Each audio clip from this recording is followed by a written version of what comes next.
Ellen walked out of the courthouse distraught. Her cunning husband Jacob had tricked her again and robbed her of a restaurant that was considered one of the best in town. Well, Sirov, congratulations, you failed the process and sat in a puddle, Ellen said bitterly to herself. How could she have ever committed her life to Jacob? You live and learn forever. When she left the courthouse, Ellen wanted to call a cab. A foreign car with checkered license plates stopped nearby, its headlights flashing twice. She thought about it and waved her hand and decided. No, now it was necessary to take a walk, get some fresh air and recover a little. And the air was more than fresh.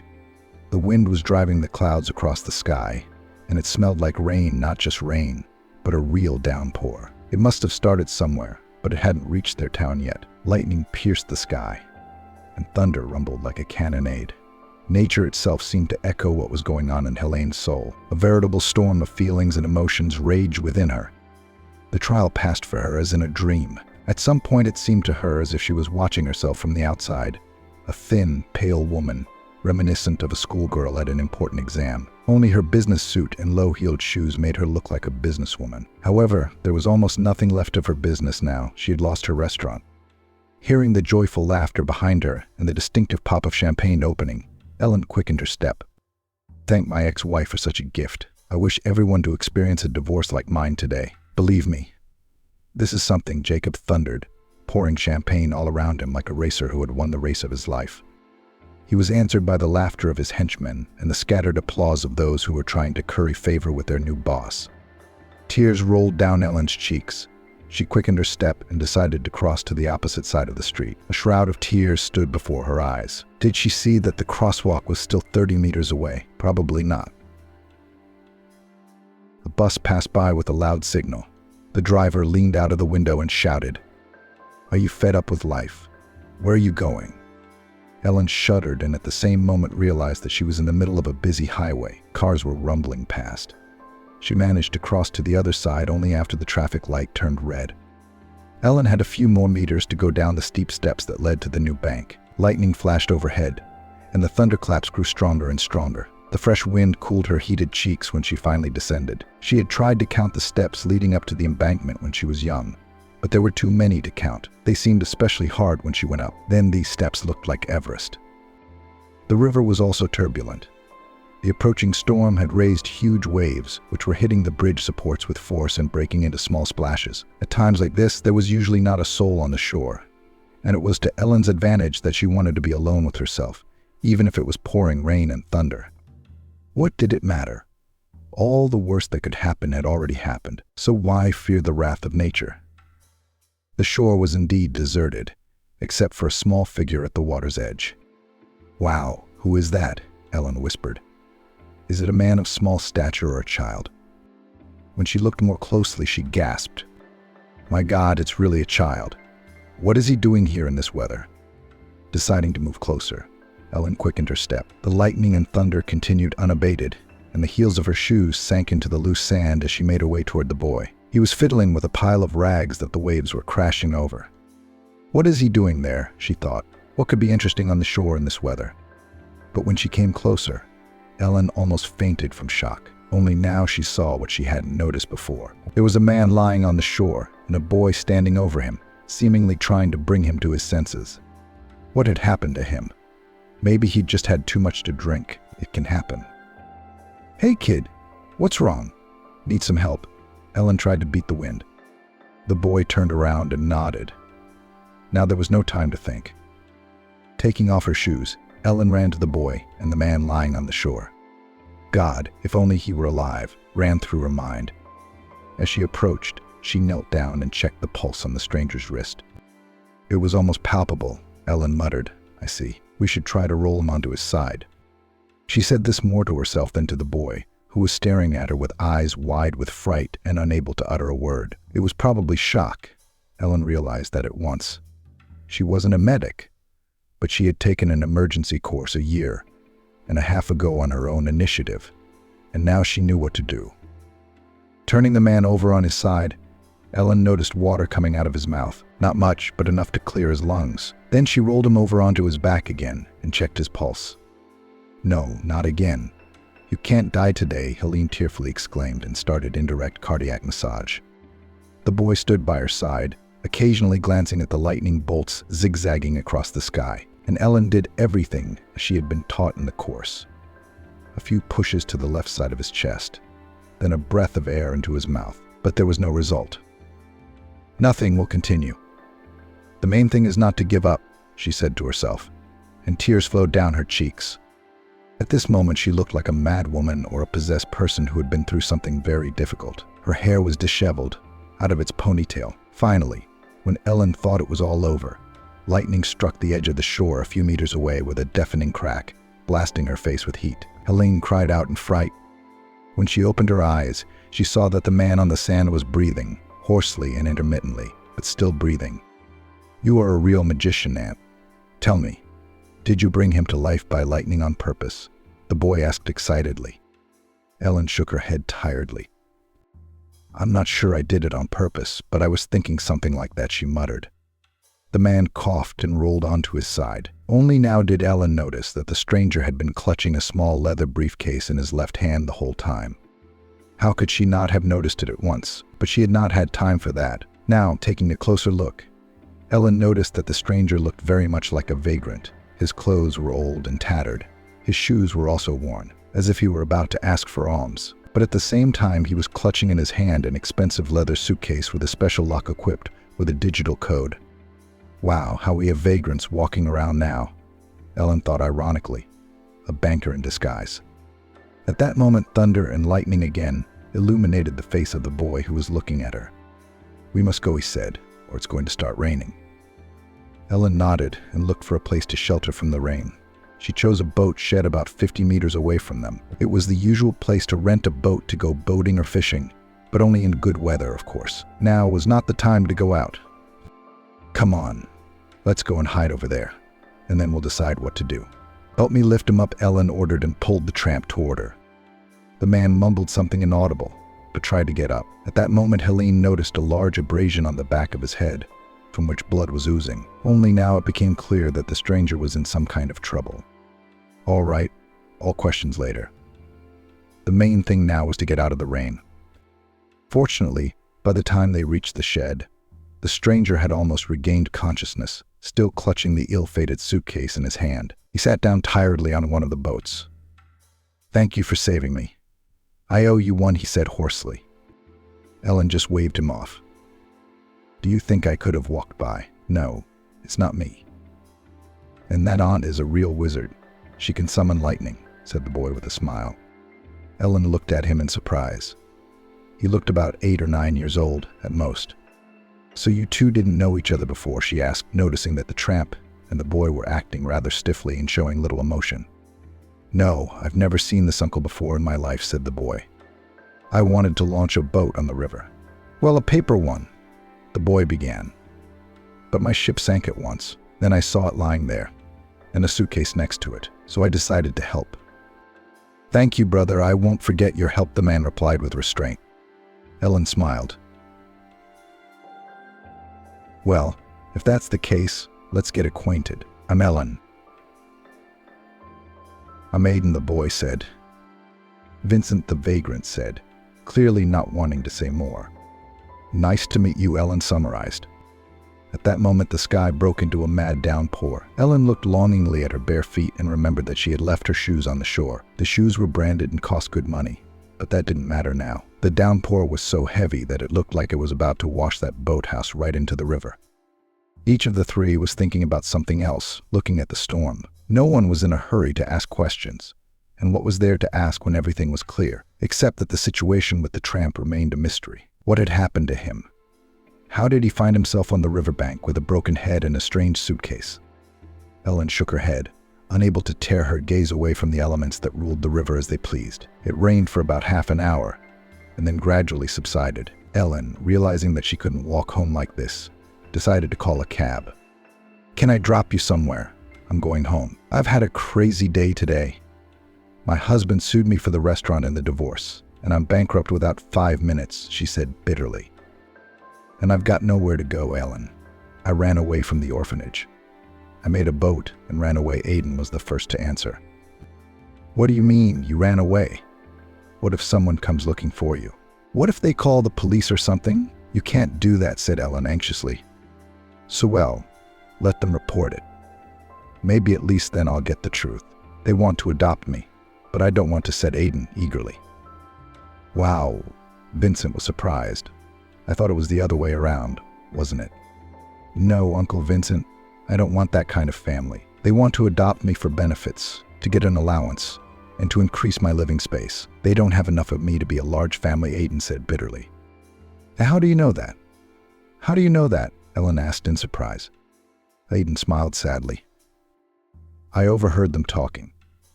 They thought no one was around, but I hid behind a lilac bush in the yard and heard everything. But the teachers don't believe me. They think I made it all up, so I ran away out of resentment.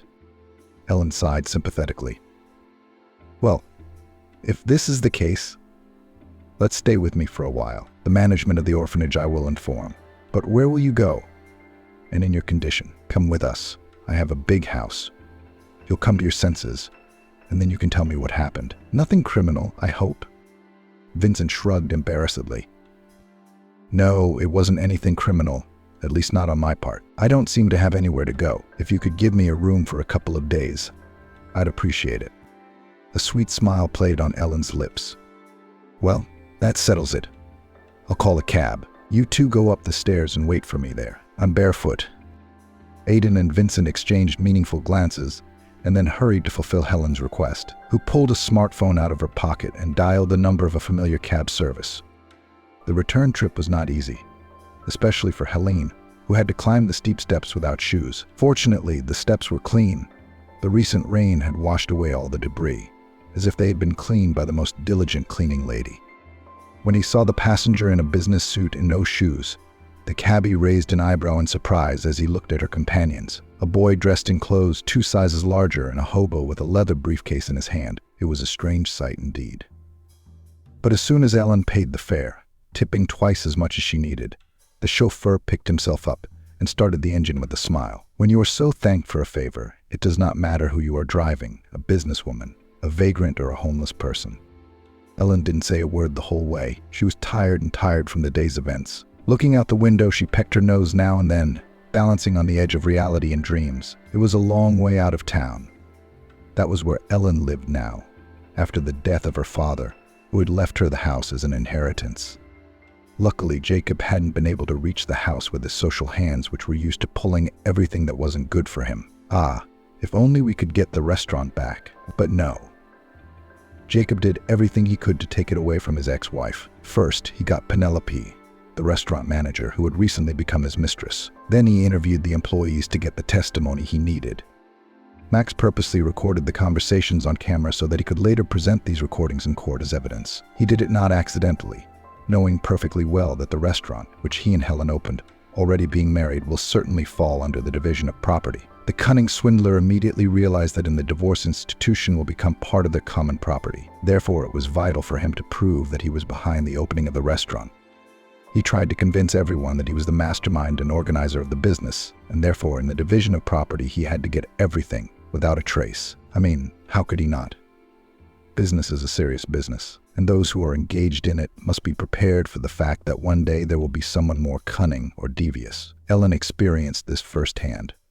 All of the restaurant's employees, without exception, stated in court that the establishment had been created solely because of Jacob. Ellen cried, citing a nervous breakdown, trying to prove her case. But the judge's verdict was harsh and impartial. On the basis of the materials presented, the Olympus restaurant would become Jacob's full property. Ellen, listening to the judge's steady voice, couldn't believe what was happening. My God, is this really happening to me? Right here, right now, she thought. She was snapped out of her painful musings by the honking of a passing car. The cab driver cursed softly, then changed lanes, where his path was blocked by a bus traveling so slowly that the cab passengers involuntarily associated it with a turtle crawling through the vast yellow desert. Who gives licenses to these turtles? Some of them run like crazy. Others crawl like in a cage, the cab driver exclaimed irritably. And you, Uncle, don't offend the turtles. Aiden objected resentfully. They are good. But it's just hard for them. They have to carry the house on their backs. The chauffeur shook his head. And Ellen smiled. She had always loved children and dreamed of being a mom someday. Except it hadn't worked out, though the odds were very good. But Jacob had been there too. I wish he didn't have to. A year and a half ago it happened. Ellen had just gotten her period. She bought a test, and there it was, the miracle. The coveted 2 stripes. Honey, we're having a baby, Ellen exclaimed with joy as she entered the kitchen. Jacob was drinking tea and dropped the cup from his hands in surprise. It shattered into hundreds of small pieces, causing him to smile guiltily. It's okay. I'll clean it up. Let it be for good luck, you know? What's the point of being sad about it? Ellen fumbled for a broom and dustpan. Jacob grunted, then got up from the table and started to get ready for work. Ellen didn't see much joy in his eyes, though. She put it down to the shock of the unexpected news. Men often behave inadequately when they learn about the baby. So what now? To break up because of this? Unfortunately, Ellen did not have time to feel the joy of pregnancy. She miscarried, and Jacob was to blame. He had volunteered to drive her to an important meeting with suppliers. It had rained that morning, the asphalt was wet, and a light fog shrouded the highway in a haze. But Jacob kept his foot on the gas as if he were in a hurry to close the deal of the century. Honey, please slow down. We're gonna make it, aren't we? Was all Ellen could say when an inconspicuous yellow bus with children written on the windshield appeared a few dozen meters away. Jacob, look out. Go to the right, Ellen shouted. What the hell are you talking about? Jacob exclaimed irritably. Ellen made a split-second decision. She jerked the steering wheel toward her, helping to avoid the bus. The car rammed the guardrail and went into the ditch. The passenger side took the brunt of the impact. The windshield glass shattered, injuring Ellen's arms, but that wasn't the worst of it. The worst was the intense pain in her lower abdomen. Tears streamed from Ellen's eyes as Jacob, who didn't have a scratch on him, pulled her out of the car and laid her down on the rain-wet grass. Although the ambulance arrived quickly, Ellen's pregnancy could not be saved. Of course, it wasn't Jacob's fault. Perhaps he meant well, but it turned out the way it always did. When the doctors discharged her, their verdict was that Ellen would probably never be able to have children again. How can that be? I'm still so young, Helene exclaimed in despair in the doctor's office. Is there really no chance? This is the 20th century. Medicine has made great strides. With tears in her eyes, she looked at the doctor, but he only shook his head and looked away. What could he say when everything was clear? Ellen's pregnancy was already a miracle, and her breakdown had robbed her of her last chance at motherhood. Jacob took the news of the baby's loss with restraint. He didn't throw tantrums. He acted as if nothing had happened. Helene should have paid attention to it, should have thought about whether it was worth it to commit her life to such a man. But she did not analyze the situation, and a year and a half later paid for it when her husband, colluding with the administrator, took away her restaurant. Just like that, without crime or violence. Finally, her house showed up ahead. To her great surprise, it looked plain and unassuming. Even the cabbie behind the wheel chuckled as he slowed down. I thought you lived in a real castle, you know, one with several floors, a swimming pool, and an underground garage, Aiden said disappointedly. Ellen smiled. Well, you know, I'm not a millionaire. I had a restaurant, so what? That's not the point, is it? For me, a normal house. It's a dream come true for me, Vincent said cautiously. The cab driver grinned understandingly. I'd say it's bad.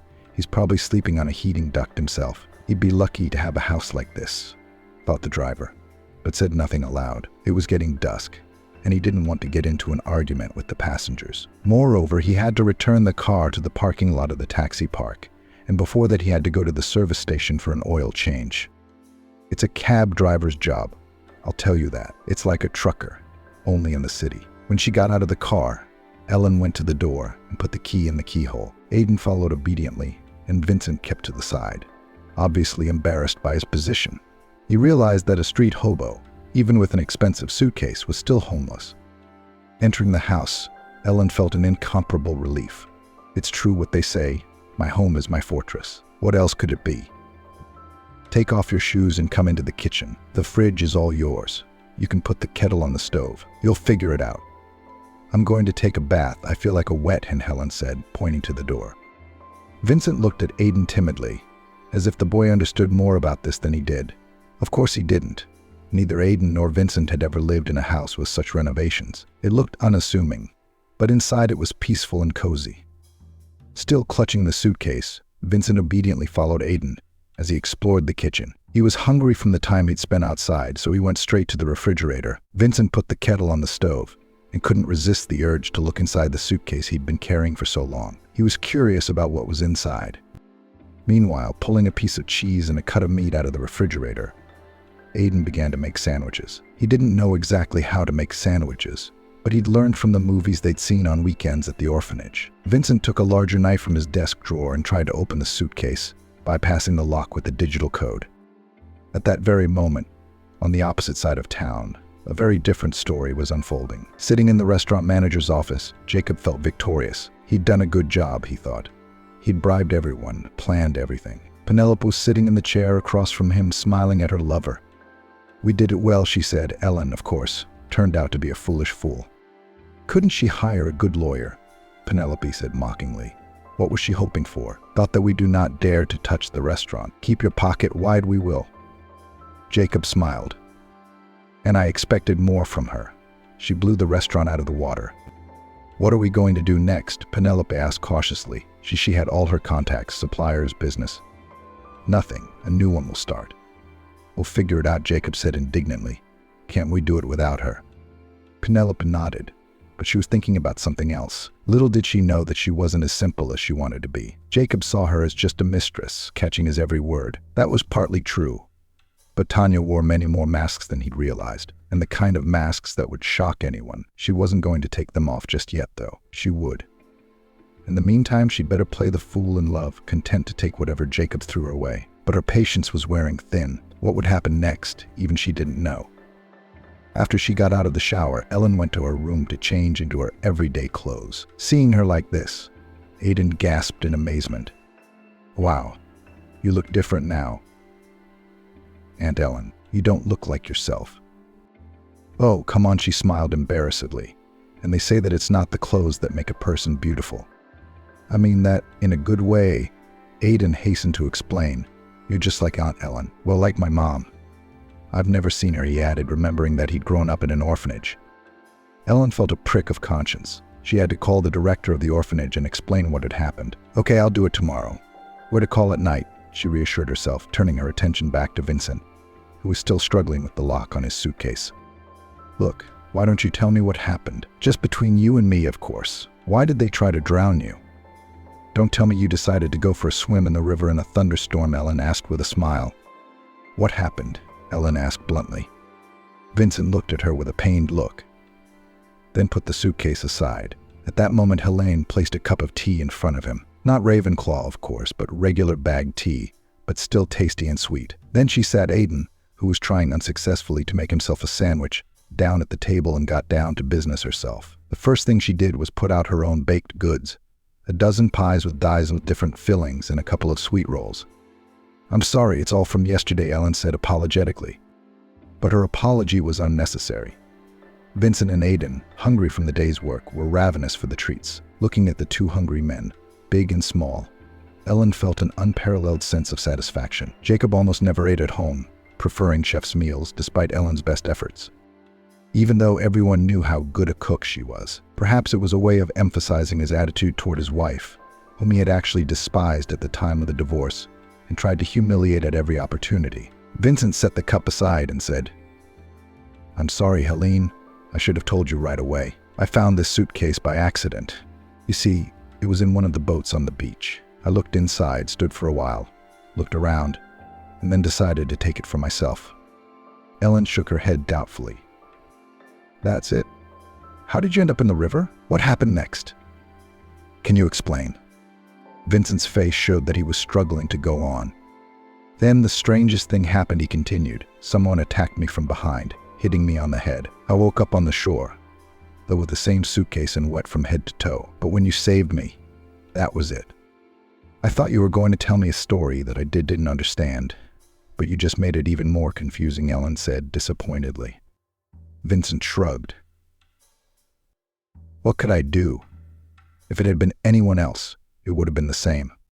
He probably wouldn't have taken the suitcase, but I did, because I've lived on the streets all my life, and the only way I can make a living is to find something, to help someone," Vincent said bitterly. There was sadness in his eyes. Helene hurried to change the subject. In fact, it was no big deal. A homeless man took a suitcase that someone had forgotten from the boat. So what of it? And maybe we can still see what's inside. Very interesting. Aidan asked with his mouth full. Vincent looked at Ellen uncertainly, as if asking permission. She nodded briefly. Let's see. Maybe it will help us find its real owner.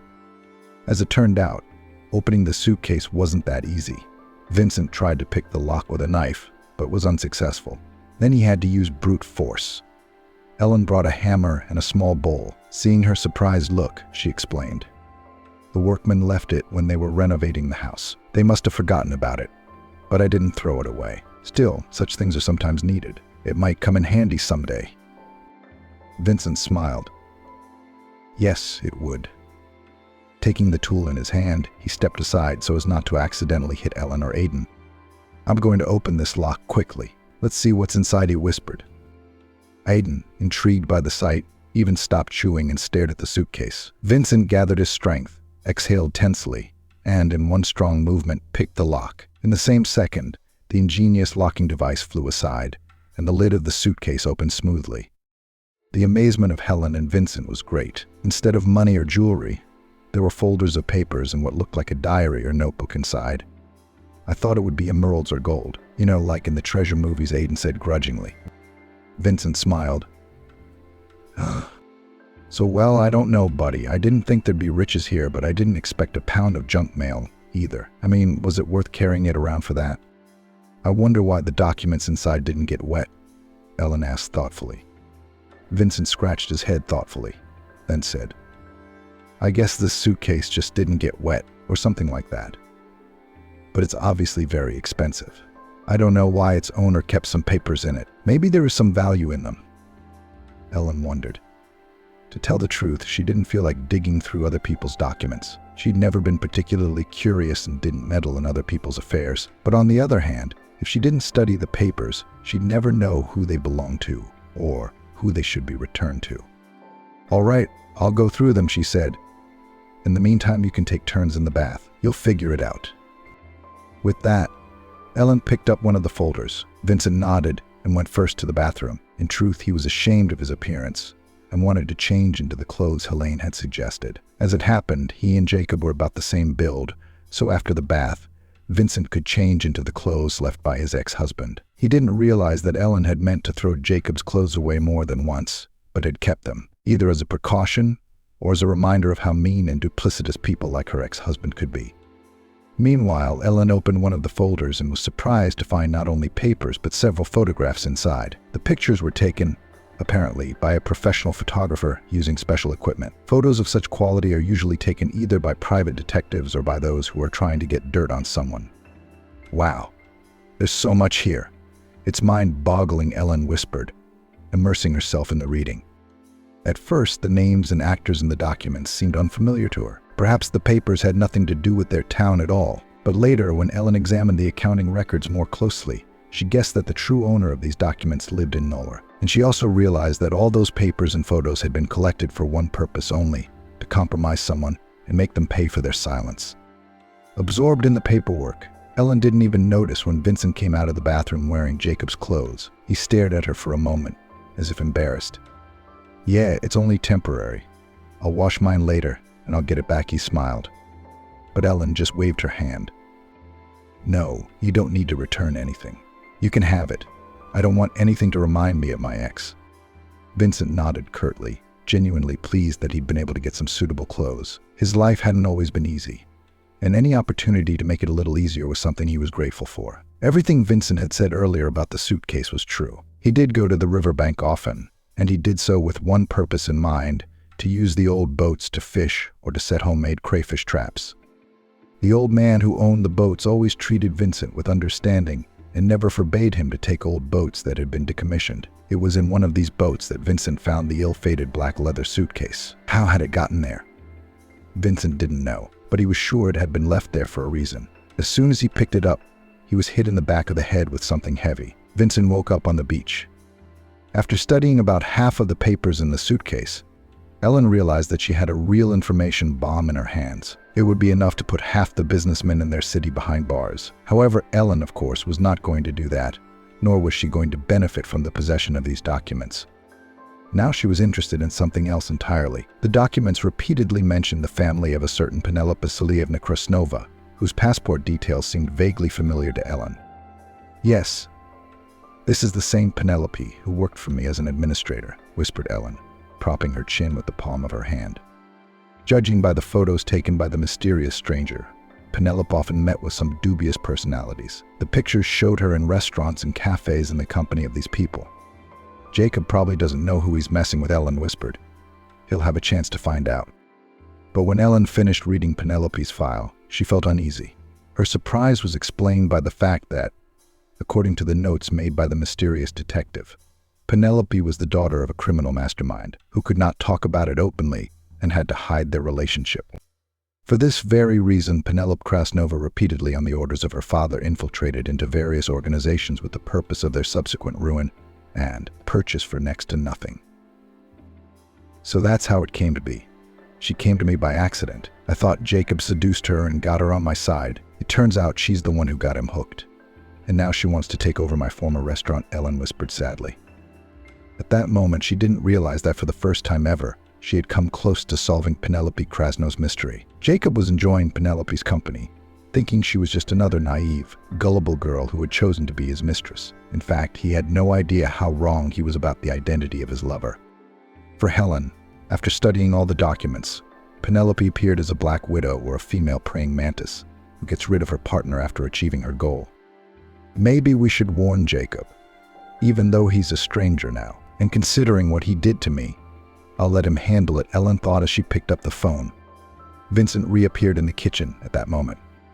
"Did you find out anything interesting?" Helene shrugged her shoulders in embarrassment. "Yeah, I don't know yet.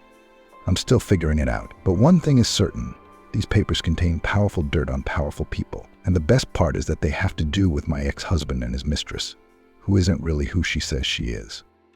Vincent raised an eyebrow at that. "That's quite a case of secrets," Vincent said. "I guess I didn't get hit over the head for nothing." Ellen sighed sympathetically. "I guess you're right. I wish I knew who it used to belong to and who collected all that information." Vincent shrugged uncertainly. He couldn't really answer that question, and the situation was too confusing. It had taken an unexpected turn, and they were both exhausted. Ellen put the papers aside and decided to go to bed, but before she did so, she helped Aiden and then Vincent make up the bed and showed them where everything was in the house. "Thank you, Ellen. I really appreciate it," Vincent said with feeling, lowering his eyes in embarrassment. "Oh, come on," she said. "Don't I get it? Come on, let's go to bed. We'll get a better night's sleep in the morning." Vincent was not used to sleeping in a new place. In truth, he was used to very different conditions, the rough rag bed on the heating pipes, or the hard surface of the bench in the park, where he had slept many times during the warm season. It was not until morning, when Ellen's alarm clock went off, that Vincent was able to fall asleep. Remembering the promise she'd made to Aiden the night before, she pulled out her notebook with the numbers of the right people. It was only on the third try that she managed to get through to Tobias Sinitson, who ran orphanage number 5. After listening to her rambling story, Tobias hesitated. Of course, he had heard about the businesswoman Helen Sarova, who had lost her restaurant after a difficult divorce. But the people who wanted custody of Aiden had already promised him a considerable sum of money to help improve their chances of getting a child. Tobias, in fact, was not breaking the law and was operating within the established rules. He was in the business of placing orphan children in families where loving parents were waiting for them. But in Aiden's case, it wasn't that simple. Nevertheless, the orphanage director didn't want to confront Ellen. After listening to her request, he thought again, maybe he should really give the businesswoman this boy. But since Helene was asking so much, on the other hand, what would he say to those people who were counting on him and had already paid a very generous bribe? Sensing the weakness in Tobias's voice, Ellen realized that she had to press the situation so that Aiden would stay with her. "Look, Tobias," she began, "I think you and I are both educated people, and I think we can figure this out. I want Aiden to live with me. Can you tell me what paperwork I need to do? I'll do it all." Tobias thought for a moment, noticing that Ellen was on the offensive. He sincerely regretted that he had ever gotten involved in this conversation. "You see, Helen, I don't think you should take temporary responsibility for the child. I understand you've had a personal tragedy recently. You divorced your husband, and you're in an unstable situation, so to speak. In this case, I would advise you not to rush into things. You need to get your life together first, and then you can talk about adopting Aiden. Ellen's cheeks flushed with indignation. What do you mean, think about it? While I'm thinking about it, Aiden will be taken away to another family. He's all I want. She was outraged. Sensing that a conflict was brewing, Tobias smoothly ended the conversation, citing his busyness. But before ending the call, he advised Ellen to marry the man she loved, and then think about adoption. Helene threw the phone on the couch with her heart. At that moment, Aiden entered the room. Well, Aunt Ellen, did it work? I won't have to go back to the orphanage, he asked hopefully. Ellen shrugged her shoulders. I don't know. Maybe it will work, maybe it won't. The director turned out to be a very unpleasant man. First he promised me full cooperation, and then he said that they wouldn't give the child to me until I got married, as if I couldn't raise my son alone. All Ellen could think about at that moment was getting Aiden out of the orphanage as soon as possible. Meanwhile, her ex-husband Jacob knew nothing about it. He was sleeping peacefully next to his mistress and dreaming rainbow dreams. At that moment, there was a loud knock at the door of his house. Jacob looked at Penelope, who was asleep, and got out of bed and went to open the door. He was surprised to see 3 stout young men standing on the doorstep, followed by a gray-haired man with distinctive tattoos on his arms. Why are you deceiving my daughter, Jacob? She loves you with all her heart, and you've made her your mistress, the influential guest said without preamble. Yes, I love her with all my heart. Jacob began to justify himself. I'm sorry. I didn't realize she had such a father. The guest grinned, then quickly grasped Jacob's chin with his thin, strong fingers and said quietly but firmly, All right, Jacob. I'm not going to tell you twice. You're going to the registry office today with my daughter, and you're going to apply. Make sure you get married as soon as possible. And then on Penelope gift, and your restaurant goes to us. Yes, the same one that you not so long ago sued your wife. Why should I get married then, if you already take everything? Jacob whispered, trembling with fear. He looked again at the 3 young men who were just waiting for their master's order to turn him into nothing. Albert grinned. And just to be on the safe side, to make sure you're always watched, because, why would I want a time bomb in your face? And so, while my Penelope will be with you, I will know where you are and what you are doing. That's what I see. You like all sorts of scams. At home I have such a son-in-law would not prevent. How am I going to take the restaurant away from you? You can rest assured I'll have it all done in no time, before you know it. As a dowry for your wedding, so to speak. Jacob sighed sadly. The last thing he'd expected was for this restaurant scam to end so sadly. Yesterday he'd rejoiced that he'd been able to take such a jewel from his wife, but today he'd fallen victim to the deceivers. Or rather, it was a deception on the part of Penelope, who, as it turned out, was the daughter of a criminal mastermind with very bad habits and a dubious reputation. Her father's first and last name told Jacob a lot. He had heard of Albert Zhukov, who was known in the criminal world as a man with great connections. But one thing confused Jacob. Why did Penelope have a different last name? Why was she Krasnova and not Zhukova? However, considering that people with such a past could not officially have children, the question went away. So, Jacob, can I leave you alone with my daughter? Or is it better to leave someone to watch over you and guide you in the right direction? Albert asked with a smile, standing in the doorway. Jacob's body was shaking violently. No, not at all. You can go now. Don't worry, I'll make it up to you, and I'll really make it up to you. I got it. We'll apply for the registry office today, and then I'll sign over the restaurant to you. Albert grinned. That's right. Look how understanding he is. You may be suitable for a son-in-law, but remember they'll be watching your every move. If I see you tangling with your mistress again, you're on your own. It'll be the last thing you ever see in your life. Jacob nodded embarrassedly, avoiding Penelope's gaze, who was now showing her true colors. Meanwhile, Ellen was preparing breakfast for the guests, but she couldn't get her mind off the documents in the suitcase. The more she studied them, the clearer it became that she had in her hands a very serious compromise, which could be used to sink many of those who considered themselves the elite of the city. Helene's special attention was attracted by information about the activities of Albert Zhukov, who had left his mark in various spheres, using compromat as a lever of pressure. Ellen quickly established a family connection between Albert and Penelope, who, although unofficially, was his daughter. Just in the midst of studying the documents in her pocket, The phone rang urgently. Seeing her ex-husband's name on the screen, Ellen wanted to ignore the call, but after a moment's hesitation, she picked it up. Jacob was agitated, his voice confused and hurried. "Ellen, listen. I need your help right away. A serious businessman came to see me today, and I have a problem. This criminal authority wants to take away our restaurant, and if they take it away, it's no good. I thought I could get it back on my own, but now I realize it's impossible. Please help me." Ellen listened to him patiently and then answered, "No, darling, you can go on without me." Jacob tried to object, but Ellen had already interrupted the call.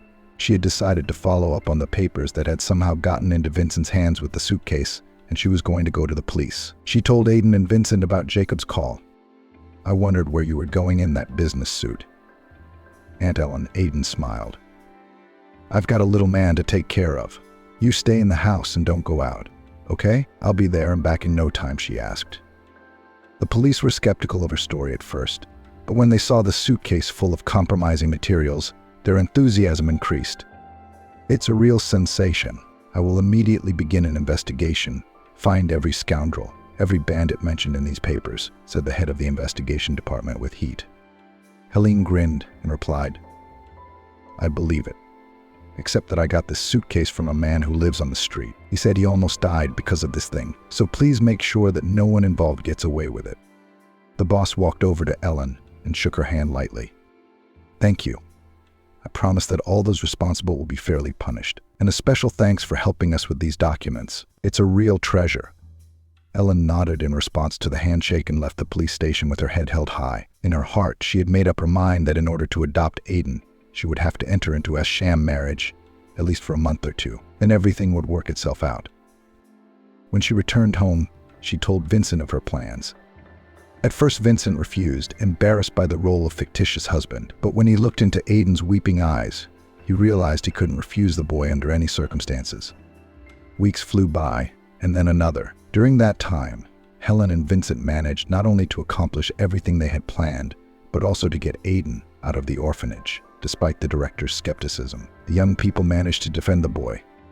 But Albert Zhukov and Penelope were arrested on the third day after Ellen brought to the police dirt on their criminal family. As it turned out later, all these documents and photos for a long time collected a former police officer, retired Lieutenant Colonel Tobias Randolph, who devoted his life to fighting crime. When he retired, he decided to take it seriously, buying a camera with a powerful lens and other equipment for covert filming and recording.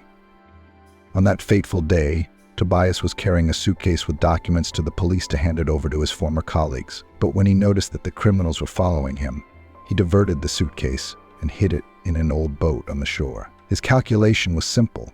If the suitcase was not in his hands, it would be pointless to attack in public.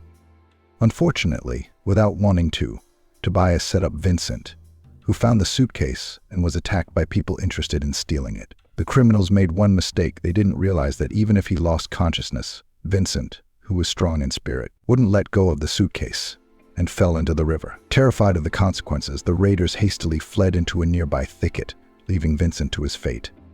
Truth be told, Tobias thought Vincent had drowned with the suitcase and was resigned to the loss of the important compromise, planning to reconstruct it from the copies he had made. But when Vincent and Tobias finally met and shook hands, there was no limit to their joy. Wiping away a tear, the elderly policeman said, "Thank you for keeping my papers, son. You know, you've made life in this town a lot easier for a lot of people." "I felt like a superhero when I was going to do it," Tobias said, grinning. When I retired, I'd just withered away. I thought I'd become a regular person, but I was a detective, and a very good one at that. As the years go by, one's instincts become sharper." Tobias became a frequent visitor to Vincent and Helen's house. Looking at the happy couple, the elderly policeman had no idea that their marriage had originally been a sham, but had become real. This ordeal brought them both closer together and made their relationship stronger. Despite all the difficulties they had to overcome, Vincent and Helene found their happiness. Moreover, they got back the restaurant that Jacob had voluntarily handed over while trying to get rid of Albert Zhukov's oppression. It was rumored that the young couple's business was quickly going uphill, and no one was surprised by this. After all, they had everything necessary for success. Love, sincere feelings, and Aiden's merry, childish laughter, who was now waiting for his parents to find a brother or sister for him.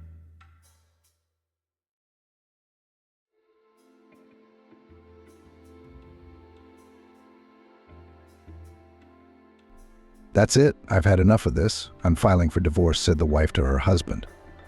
At these words, the husband became numb. "That's it. I can't live with Nick anymore. I'm filing for divorce."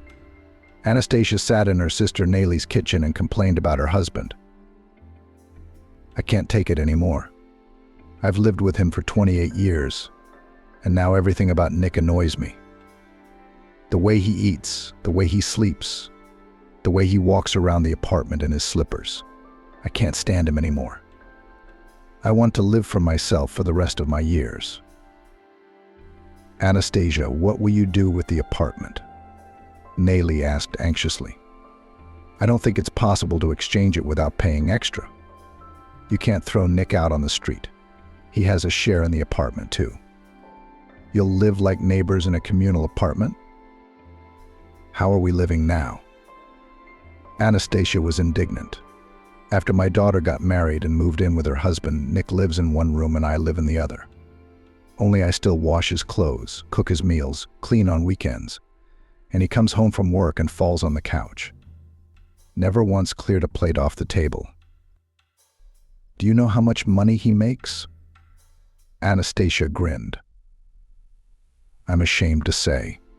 How many times have I told him, change jobs, but the only thing I've heard is, I'm fine with it, and I'm sick of carrying everything on my shoulders."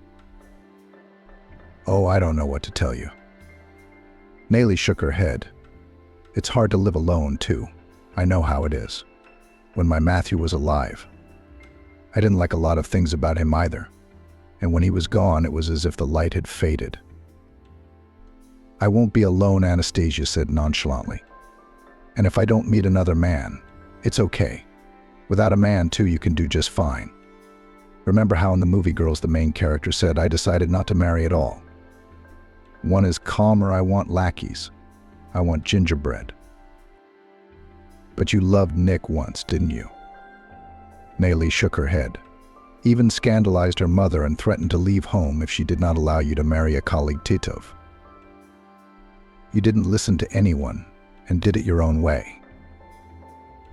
You could have talked her out of it." Anastasia looked angrily at her sister.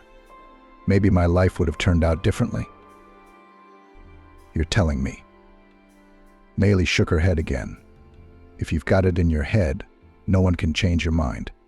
It's bath time." Nayli got up from her chair. "Let's have a steam. It'll get the crap out of our heads." Anastasia stood up and stretched. "I need to warm up my bones, because my back has been aching lately before the bath." Anastasia went out into the yard and sat down on a bench that stood near the pamiatnik. It's a pity they sold her parents' house, she thought, looking across the street. It would be a good place to come back to. She grinned.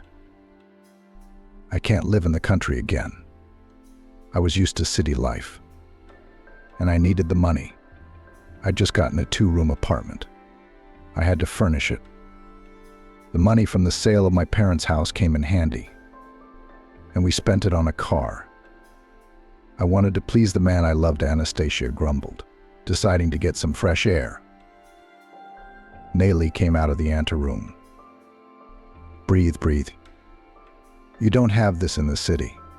It's all chemistry. When I come to the city, I get a headache. How do you live there? I've lived in the country all my life and I'm not going anywhere. Call me a hillbilly. I was born here, I'll die here.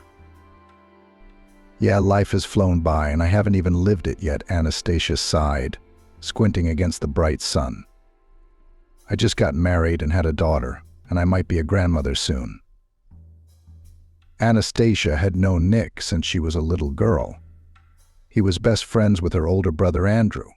They went to school together, went swimming at the river, and raced bicycles. Benjamin always tried to follow Andrew, but he always chased him home and even swore at him. But Anastasia didn't care. She was secretly in love with Dan Titov, who seemed much older than her brother and did not even hide from anyone that he was already smoking cigarettes, although he was barely 14 years old. The sun's rays penetrated through the curtains, waking Nick from a deep sleep. He took after his father. He grumbled to his mother, Rosalie. I suppose he's going to end up with an alcoholic and a companion like Dan. Good thing Carla got rid of her husband. He'd frozen to death outside his house drunk in the winter. They found him in the morning. Anastasia paid no attention to her mother's nagging, continuing to stare at Nick with loving eyes. Except that to him she was still little, as he called her, even though she was only 2 years younger. When Andrew left for the army, Nick was taken too. Anastasia wrote letters to her brother, saying hello to Nick, and was very happy when in a return letter her brother wrote back to her saying that Nick sends his warm army greetings to you too. After graduating from the 8th grade, Anastasia decided to enter the culinary school, although her mother suggested that she go to the city and apply to the trade school. But she did not want to go far from home, because in a year were to return from the army Andrew and Nick Thompson. Nayli had married by then, moved into her husband's house, and was expecting her second child. She rarely visited her mother and sister, because she had no time to be with her own family. In the evenings, Anastasia and her mother dreamed that when Andrew returned from service he would marry Vivian. Although Vivian, who faithfully waited for him from the army all 2 years, she sometimes ran to Anastasia, bragged that she had thought up the style of the wedding dress, and white shoes, which she and her mother bought in the city department store, were already lying in the closet in a cardboard box, waiting for the celebration. When Andrew and I have a baby, Vivian said cheerfully, "You'll be his godmother. I want a son to be the firstborn." She rolled her eyes dreamily. "And then we can have a couple of girls. But the main thing is that the first must be a son." "Oh, you're dreaming." Rosalie looked affectionately at the future daughter-in-law. "It's hard to manage with 3 children." "I know myself nothing. I am strong," laughed Vivian. "And with a husband like Andrew, I can do everything." Vivian continued to dream. "He grew up caring, hardworking, and handsome. Other girls envy me that a guy like him could love me. You'd think I was ugly." "Oh, no, no, no," Rosalie shook her head. "You and my Andrew are a very good couple, and I'm very glad you're getting married. We just have to wait a few months until he comes back, and then we'll want a wedding like this. 3 days of celebration. If only my Anastasia could find a good groom. Then I'd have peace of mind for all my children," Rosalie sighed. But her mother, embarrassed, Anastasia ran off to the other room. Rosalie and Vivian laughed loudly. But the dreams were not destined to come true. A month before the end of the service, Andrew died. No one knows how it happened. Or rather, the command, of course, knew the circumstances of his death, but said only one thing: an accident. From grief, Rosalie in a flash grayed and could not believe that in a closed coffin is her son Andrew. "It's not him, not him." She wailed at the cemetery, watching the grave mound grow. "I just recently received a letter from Andrew, in which he wrote that he would soon return home." "Mom, calm down," Anastasia, clinging to her mother, trembling with all her body, begged. "Let's go to the wake. Everyone's already there." Rosalie swore after her daughter, turning to look at the fresh grave where her only son lay. Soon Nick returned from the army and, without going home, went straight to the Martyanovs. Seeing him, Rosalie splashed her hands, hugged Nick, and wept bitter tears. "You tell me that my Andrew is alive." The woman looked hopefully at Nick. "We saw you off to the service together, so you must return together. Tell me that you deceived me, brought to the coffin of another man's son." "No," Aunt Rosa. Nick shook his head. "Not deceived." He sighed heavily. "I'm sorry." Bye. Nick quickly went out into the yard, sat down on a bench, and lit a cigarette. Nick didn't notice how Anastasia silently walked over to him and sat down next to him. "Welcome back," she said quietly. but Nick shuddered with surprise. "Oh, I'm scared." He almost dropped his cigarette and smiled. "Wow, how you have grown, quite a bride has become." "How did Andrew die?" Anastasia asked quietly again, staring off into the distance. "I don't know," Nick answered hastily. "I was on leave that day, and when I returned to the unit, I was told that Andrew..." He was silent again. "In short, that Andrew is no longer there, and no one explained the reasons to me. You know, the army, there is a lot of secrecy." In fact, Nick lied. He knew that his best friend died because of him, and now he was tormented by conscience. On another leave, Nick met a girl and started dating her. But she had an older brother who was strongly against it. He warned Nick that if he did not get away from Grace, he would be in big trouble. But Nick only grinned, saying that nothing would scare him. On that fateful day, Nick and Andrew walked out of the unit together to go about their business. Nick was excited about his date with Grace, and Andrew decided to buy gifts for his family. After all, he was about to be discharged soon, and he wanted to return home not empty-handed. They had barely rounded the corner of the concrete fence when they ran into a group of guys, including Grace's older brother Benjamin. He looked at Nick sternly. "I warned you to back off my sister." "Well, now hold on." Benjamin swung and hit Nick with all his might, who fell to the ground. But he jumped up and came at him. A fight ensued. Andrew could not stay away and rushed to help his friend. Benjamin took a knife out of his pocket and wanted to stab Nick with it. But it so happened that the knife hit Andrew right in the heart, and he fell down. Everyone froze, not expecting such an ending. "Cops!" shouted Benjamin, and the boys scattered. Nick ran after them. He wandered around the city for a long time and returned to the unit only in the evening. There he was told that Private Andrew Mardyanov was killed. There were no more details. Nick was interrogated, as it should be, because he was seen leaving the unit together with Andrew. But he, afraid that he could go to the brig, said that as soon as he and Andrew went out of the gate, they went in different directions. And he knows nothing more. Until the end of the service, Nick was afraid that the command of the unit guessed that Andrew died because of him, and even stopped going on leave. But everything went well. He was no longer summoned for interrogation. And now, looking at Anastasia, he felt ashamed of her and Aunt Rosa, that they had lost a son and a brother. "It's me," Nick got up from the bench. "If you need anything, contact me to help with the household or something else. After all, Andrew and I were best friends. I, so to speak, will help you."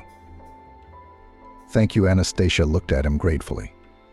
"And then Mom says that we are completely without male hands left. Even digging the vegetable garden is now no one." "Not a problem," Nick said. "I'll come to you tomorrow morning." But in the morning, Nick did not show up. All night he celebrated his return with his friends, and in the morning he was hungover. He went to bed and slept through the night. "So where is your assistant?" Rosa asked her youngest daughter snidely. "I guess I shouldn't have praised her yesterday that Nick would help us with everything.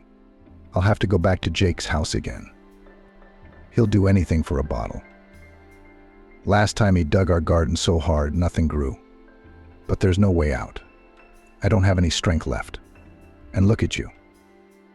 Skinny, you can't hold a shovel." "Mom, you'll see." "Nick will come," said Anastasia, looking out the window. "He promised to help us in everything instead of Andrew." "Oh, Andrew, my darling son," Rosalie wailed. "And who did you leave us for?" Anastasia did not listen to her mother and ran out of the house. She walked along the country road and, reaching the house where the Titovs lived, looked through the fence into the yard. Aunt Carla was doing chores, and Nick was nowhere to be seen. "Something's peeking out," Helia Swan, Nick's friend, sneaked up on her. "Why don't you come inside?" "I'm not looking at anything," Anastasia replied fearfully. "I was just passing by and stopped for a moment to catch my breath." Well, well, well, laughed Helia. And I already thought that you decided to visit some fiancé? After all, we haven't seen each other for 2 years. Probably missed you. He laughed out loud again. It's too much. Anastasia stepped away from the fence and walked away. But she heard Helia enter the house and shouted loudly. Nick, stop snoozing, you already have brides waiting for you at the gate. Anastasia blushed and walked even faster towards her house. She thought that Nick had forgotten his promise. And what was her surprise when, waking up in the morning, she went out into the yard and saw him in the garden with a shovel in his hands. Come on, show me which beds to dig. He squinted against the bright sun. Sorry, I couldn't come yesterday. I was celebrating my return from the army. You should understand. I understand. Anastasia nodded her head. You dig, and I have to get ready. I'm going to miss the bus. Where are you going this early in the morning? Nick wondered. Are you in a hurry to go on a date? What date? Anastasia laughed. At the school, I go to class in the morning and then come home in the afternoon. I was offered a dorm room, but I turned it down. How can I leave my mom alone? I've been driving back and forth all week. Good thing it's vacation soon. I won't have to go anywhere. Be careful. Nick grumbled. And if anyone hurts you, tell me right away. Oh, who needs me? Anastasia was embarrassed, but she was glad that Nick was worried about her. From that time, Nick began to come sometimes to the Martyanovs' that fence fixes, or the doors in the barn.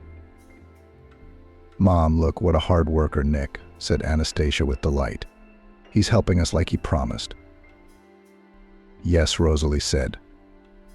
But that hard worker always smells so bad that it's impossible to stand next to him. So what? Anastasia shrugged. A man can have a drink after work, can't he? Oh, Anastasia, Rosalie shook her head. You're still young, you don't understand a lot of things. If a man drinks, it's bad for the family. The wife, the children, and the rest of the family suffer. Look at our neighbors, Timofeevs. Their Pete's been drinking as long as I've known him. His wife Nancy has come to our house barefoot and with babies to escape her husband's wrath. Why doesn't Aunt Nancy divorce Pete? Anastasia asked in surprise.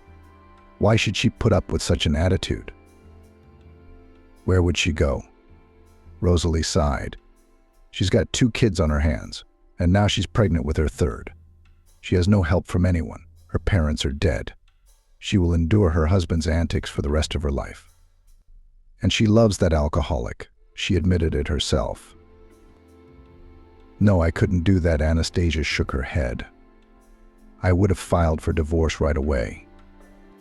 Easy to say, but hard to do. Rosalie grinned. Not every woman would decide to get a divorce. And we don't like divorced women. Even if she were a widow, there's nothing you can do, fate. But divorced women are like some kind of lepers. You can't invite them to your house. She may look back at another man's man. It's medieval, Anastasia laughed. We passed in school. I do not remember in which country, but if a husband died, they killed his wife and buried her next to him. And in another country, I don't remember which one, if an older brother died, the younger brother got his wife. Anastasia continued. And no one asked if he wanted to marry her or not.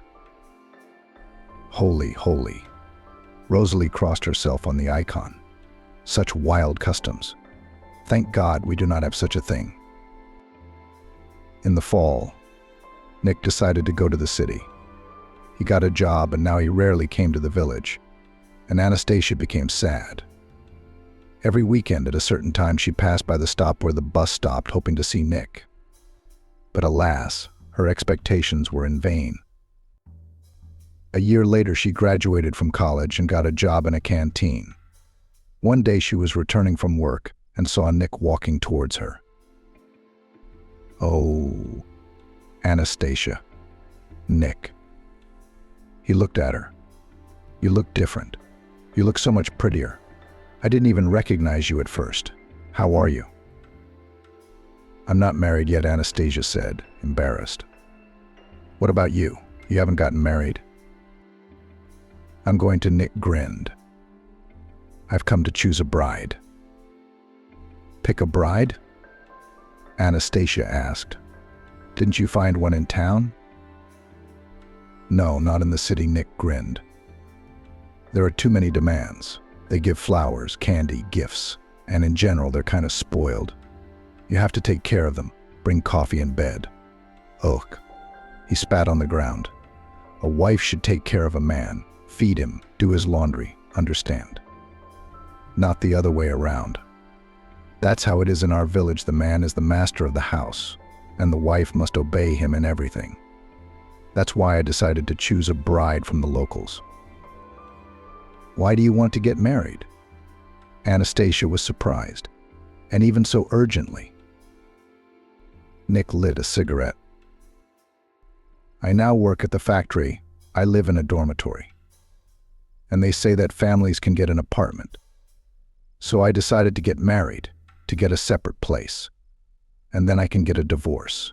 No one will take my apartment away from me. He looked Anastasia over from head to toe. By the way, would you marry me? Nick asked. You're not a spoiled girl, you're not spoiled. You won't claim my apartment. So will you marry me? Or should I give you time to think about it? No, Anastasia shook her head quickly, not believing her happiness. I'll do it. Well, that's the deal. Nick looked at his watch. We'll have a proper wedding. Or, they will start to talk in the village. Come on, get ready. And I'll tell my mother to call the guests. I'll leave the money for her for a treat. And I'll come again in a month. You and I are getting married. Well, I gotta go. I gotta go see my friends again. Tell them I've decided to say goodbye to the single life. He was walking down a dusty road. Anastasia wasn't just walking home, she was flying on wings. Mom. She ran into the house and ran to her mother. I'm getting married. Nick Titov proposed to me. And fathers. Rosalie splashed her hands. Are you crazy? No, I won't let you. I won't let you marry him to spoil your fate. He's no good for you. Don't you get it? Tears came to Anastasia's eyes. I've loved Nick for a long time, since I was a little girl, she said. I never dreamed I'd be his wife, and if you forbid me to marry him, I'll leave home and you'll never see me again. I'll go to town with Nick and we'll get married there anyway. You'll be stuck with him all your life, Rosalie sighed. He's a fool. Can't you see that? I love him, she said, stomping her foot. And you can't stop me. What can I do with you? Rosalie sighed. You're just like your father, just as stubborn. Don't complain later, Anastasia. Complain about what? Anastasia was genuinely surprised. I'm going to have the happiest family because I'm marrying the man I love. Love. Rosalie grinned. You love him, but he loves you. Why did he suddenly decide to marry you? You've never met, never courted each other. He must have something to gain. No one's going to miss out, said Rosalie. There's something wrong with him. Mama, Nick is very good, said Anastasia, and twirled round her mother. Oh, I'm so happy. I'm going to tell Vivian about the wedding. Let her envy me. What can you do now? Rosalie resigned herself to it. Maybe it would work out for them. The wedding in the village was merry. The tables were set in the courtyard of the Titov's house, lavished with lavish hors d'oeuvres and alcohol. Anastasia sat at the head of the table next to Nick and smiled happily. And he seemed to pay no attention to his wife, only wrinkled and reluctantly kissed her when the guests shouted loudly bitter. Oh, Anastasia. Vivian, who had been a bridesmaid, moved toward her. You're going to regret getting married. He doesn't look at you at all, as if you weren't his wife at all. He drinks moonshine with his friends and looks at other girls. He's not used to me yet, Anastasia defended her husband. Wait, we will live together, then he will not let me out of his sight. Until then, let him drink and have fun. It's a wedding, not a funeral. Then let's have a drink with you. Vivian handed her a glass of champagne. To love. And lots of kids. Oh, come on. Anastasia waved her hand and took a sip of champagne, but it went down the wrong throat. Tears came to her eyes. Would you say kids too? We can't think about them yet, and we have to get settled in the city first. Nick will soon get an apartment from the factory. You'll have to furnish it. You'll be a city girl. Vivian looked enviously at her friend. You'll forget the village altogether, she said. Probably even stop coming here. Don't be silly. Anastasia was angry. My mother is here, my sister, my nephews. How could I forget them? Nick and I will often come to help with the household chores. While Anastasia was talking to her friend, Nick got up from the table and went somewhere with friends, taking with him a bottle of moonshine. Noticing that the bride was almost crying, her mother-in-law came to her, took her by the hand and led her into the house. Let's go and rest, said Rosalie. You must be tired for the day. I've made a bed for you in the back room so that no one will disturb you. What about the guests? Anastasia looked around in confusion. Them Aunt Carla laughed. They've already forgotten about you. As long as there is moonshine and snacks on the table, and the bride and groom are not so important. Lie down and rest. Where's Nick? Anastasia sat on the bed and looked sadly at her mother-in-law. Kolka, don't wait, she sighed. Now, probably on the river with his friends drinking. He's like his father. I, too, waited for my husband all night after the wedding feast. I sat on the bed like you. I shed bitter tears. And then I didn't live a sweet life. Oh, she waved her hand. What to say now? Life is lived, not Washington. She waved again and left the room. Anastasia got out of bed and walked to the window, beyond which it was already dark. She could hear drunken voices. Someone belted out a song, and the disorderly voices backed it up. It's going to be different for me, Anastasia thought. She took off her white dress and placed it carefully on the table, then lay down on the bed, covered herself with the blanket and closed her eyes. She fell asleep immediately and woke up to someone piling on top of her. Anastasia screamed, but a wide palm covered her mouth. What are you yelling for? Are you going to wake up the whole house? She heard Nick's voice. Didn't you recognize your husband? He continued to pile on top of her. Don't. Anastasia tried to say, but she failed. Come on, Nick poked her with his breath. You're my wife now and you should know your duties. Or didn't your mother tell you anything about them? He laughed. Come on, do not break. Or I'll go find another woman for myself. There are plenty of them in the village. Who would not refuse a man's caress? Anastasia obeyed in silence. Her lip was bleeding and she prayed to God that it would all be over quickly. In the morning, the guests gathered again in the Titov's yard.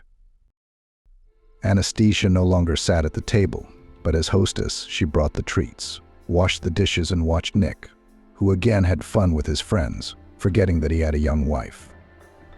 And at night he was again pestering Anastasia, and she silently tolerated everything, only furtively wiping away her tears. A couple days later, Nick went into town for work.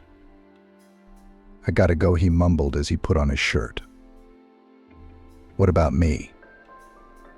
Anastasia looked at her husband in bewilderment. I have to pack. I have to quit my job. There's no reason for you to come with me now. I'll get an apartment, we'll get settled, and then I'll call you to me. And this. Give me your marriage license. I have to show them at work that I'm a married man now. Nick, when are you coming to pick me up? Anastasia was almost crying. We just got married. What will people say? He left his young wife at home and went to the city. But you do not listen to anyone. Nick counted the money and stuffed it into the inside pocket of his jacket. I'll settle down and take you to the city. So tell all the curious people. Let them figure out the rest. Let me at least walk you to the bus. Anastasia jumped out of bed and started to get dressed. I'll walk myself. Nick looked at her angrily. And you help my mother. Don't be lazy. Maybe I'll go to my house for a while. Anastasia suggested timidly. I don't feel comfortable living here without you. As you wish, Nick shrugged. Okay, I gotta go. The bus won't wait. He didn't kiss his wife goodbye. Nick walked out the door and walked briskly to the gate. Anastasia hoped he would turn around and wave at her. But Nick didn't even look back. She cried a little, and then gathered up all her things and went back to her mother's house. What have you done? Rosalie shook her hands when she saw her daughter. Mom, stop it. Anastasia cut her off. Nick went to the city alone to get an apartment, Anastasia said. As soon as he's settled, he'll come and get me, and we'll leave. Yeah, Rosalie said, her thin lips tightening. Words and words go here and there, but deeds go nowhere. Well, I've been married, so maybe I'm happy now. We'll live like we used to. If Nick wanted you, he'd have taken you with him instead of embarrassing you in front of people. Nick will come for me, Anastasia said, resenting her mother. And if I'm bothering you, I can go back to my mother-in-law's. It's my house there now, too. Lev already, Rosalie sighed. If you're back, we'll see. A week passed, another week, another month, and there was no word from Nick. Anastasia ran to the mailbox every day, hoping to see a letter from him. But she found nothing in the mailbox except the newspaper her mother had written. From acquaintances, she learned that Nick has already received an apartment, in which he now lives alone, and he doesn't even think of coming to the village. If that's the case, I'll go to him myself, she told her mother at breakfast. I'll get the address and then I'll go. Go. Rosalie shrugged. It doesn't seem very human. You're here and your husband's in town. I don't know what he's doing there. She put the food on her daughter's plate. Anastasia picked up a fork and picked up a piece of scrambled egg, but suddenly she turned pale and ran out into the yard, clamping her mouth shut. I see Rosalie sighed as Anastasia returned to the table. Now I guess I'll have to go into town to deal with your man. Mom, what are you talking about? Anastasia looked at her in surprise. You're pregnant, that's what. Rosalie shook her head. It's no big deal. There was no sorrow. Well, it can't be helped now. I won't let you disgrace yourself. She tied a kerchief on her head, went outside and headed for the Titov's house. Anastasia, did you fall asleep while playing Six in the Sun? Anastasia opened her eyes and saw Naily holding a birch broom. No, Anastasia stretched. I remembered my life, how I had married a penny, how I had moved to the city to live with him. If it hadn't been for my mother, I would have been alone with my daughter in my arms. Our mother was a brave woman, Naily smiled. She's remembered fondly. She never told me what she said to your Nick when she found him in town, but he came to the village like a sweetheart and took you with him. But she was very worried about you. She felt in her motherly heart that you weren't living well with your husband. How many times I told her not to tear her heart out. Did she listen to anyone? At least you didn't say anything when you came to visit, but kept quiet. What kind of husband and father would Nick make? What else could I say? Anastasia lowered her eyes. It was my own fault for not listening to my mother and marrying him. I've been tormented all my life. Now she cried out. All right, enough of this damp. Nelly rubbed her lower back. Go and collect the laundry while I make a broom for the bath. It's good for you, okay? You'll forget all your sorrows in no time when you take a broom bath. They say a broom is worth more than money in a bathhouse. Having undressed in the anteroom, Anastasia went into the steam room and squeezed her eyes shut with pleasure. It was really good and smelled of tar.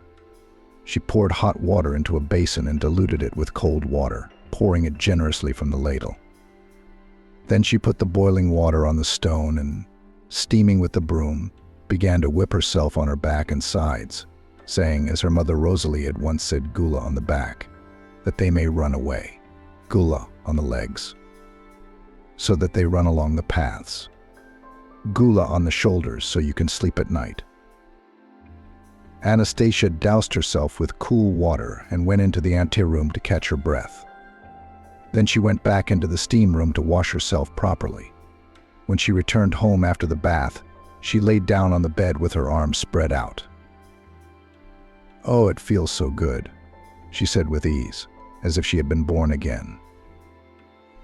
"I left some compote in a cup for you on the table," said Nelly, taking the clean linen. "I'll go and wash off the dirt and fatigue. Our mother used to say that scented steam not only heals the body but also the soul, not your city baths, which are of little use." While Nelly washed in the bath, Anastasia even took a nap, woken by the slamming of the front door. Rested, she made her way to her room. A flushed Nelly walked in. "I'll be right back, and then we'll sit down to dinner." At dinner, the sisters drank a shot or two of moonshine, snacking on salted meat that lay appetizingly on the plate. "Maybe he'll change his mind about getting a divorce." Nelly waved her hands again. "What do you have to divide now?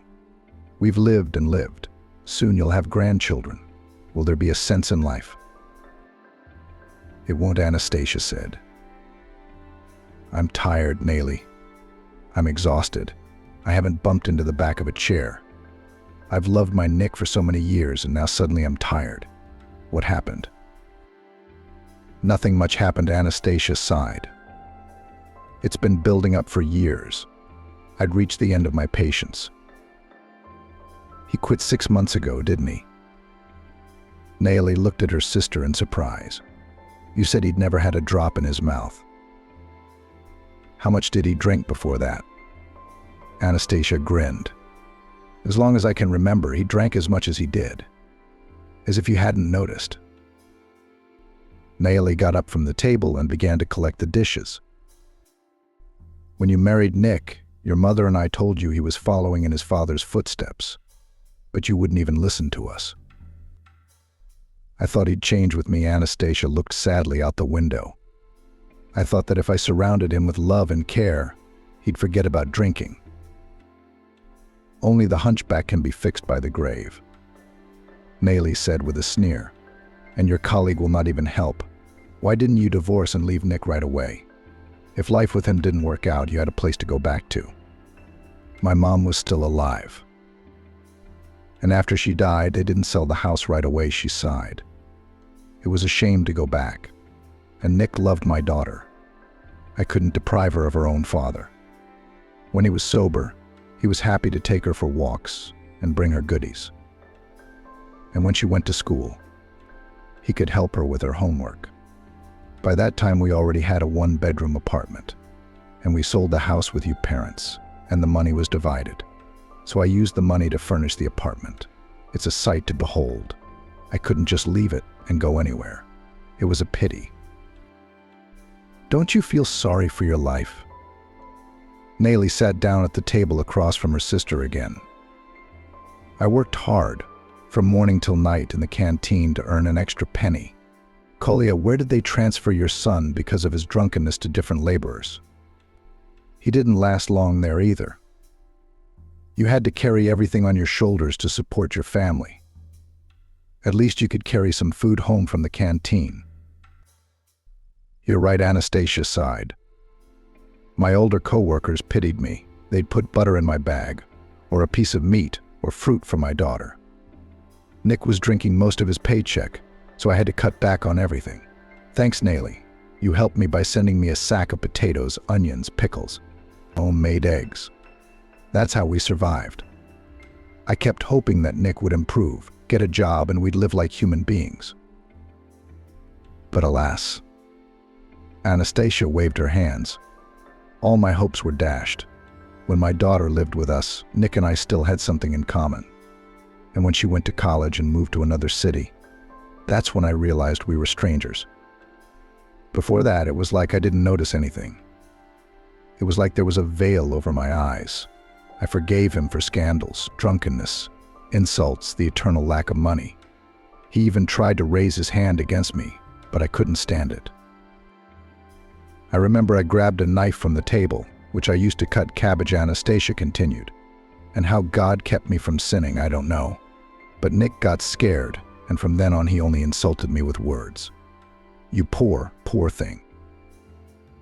Nayli came to her sister and put her arm around her shoulders. All these years you've put up with it, and you haven't told me much. You had enough problems of your own, didn't you? Anastasia waved her hand. I buried a tyrant husband. My son started fooling around.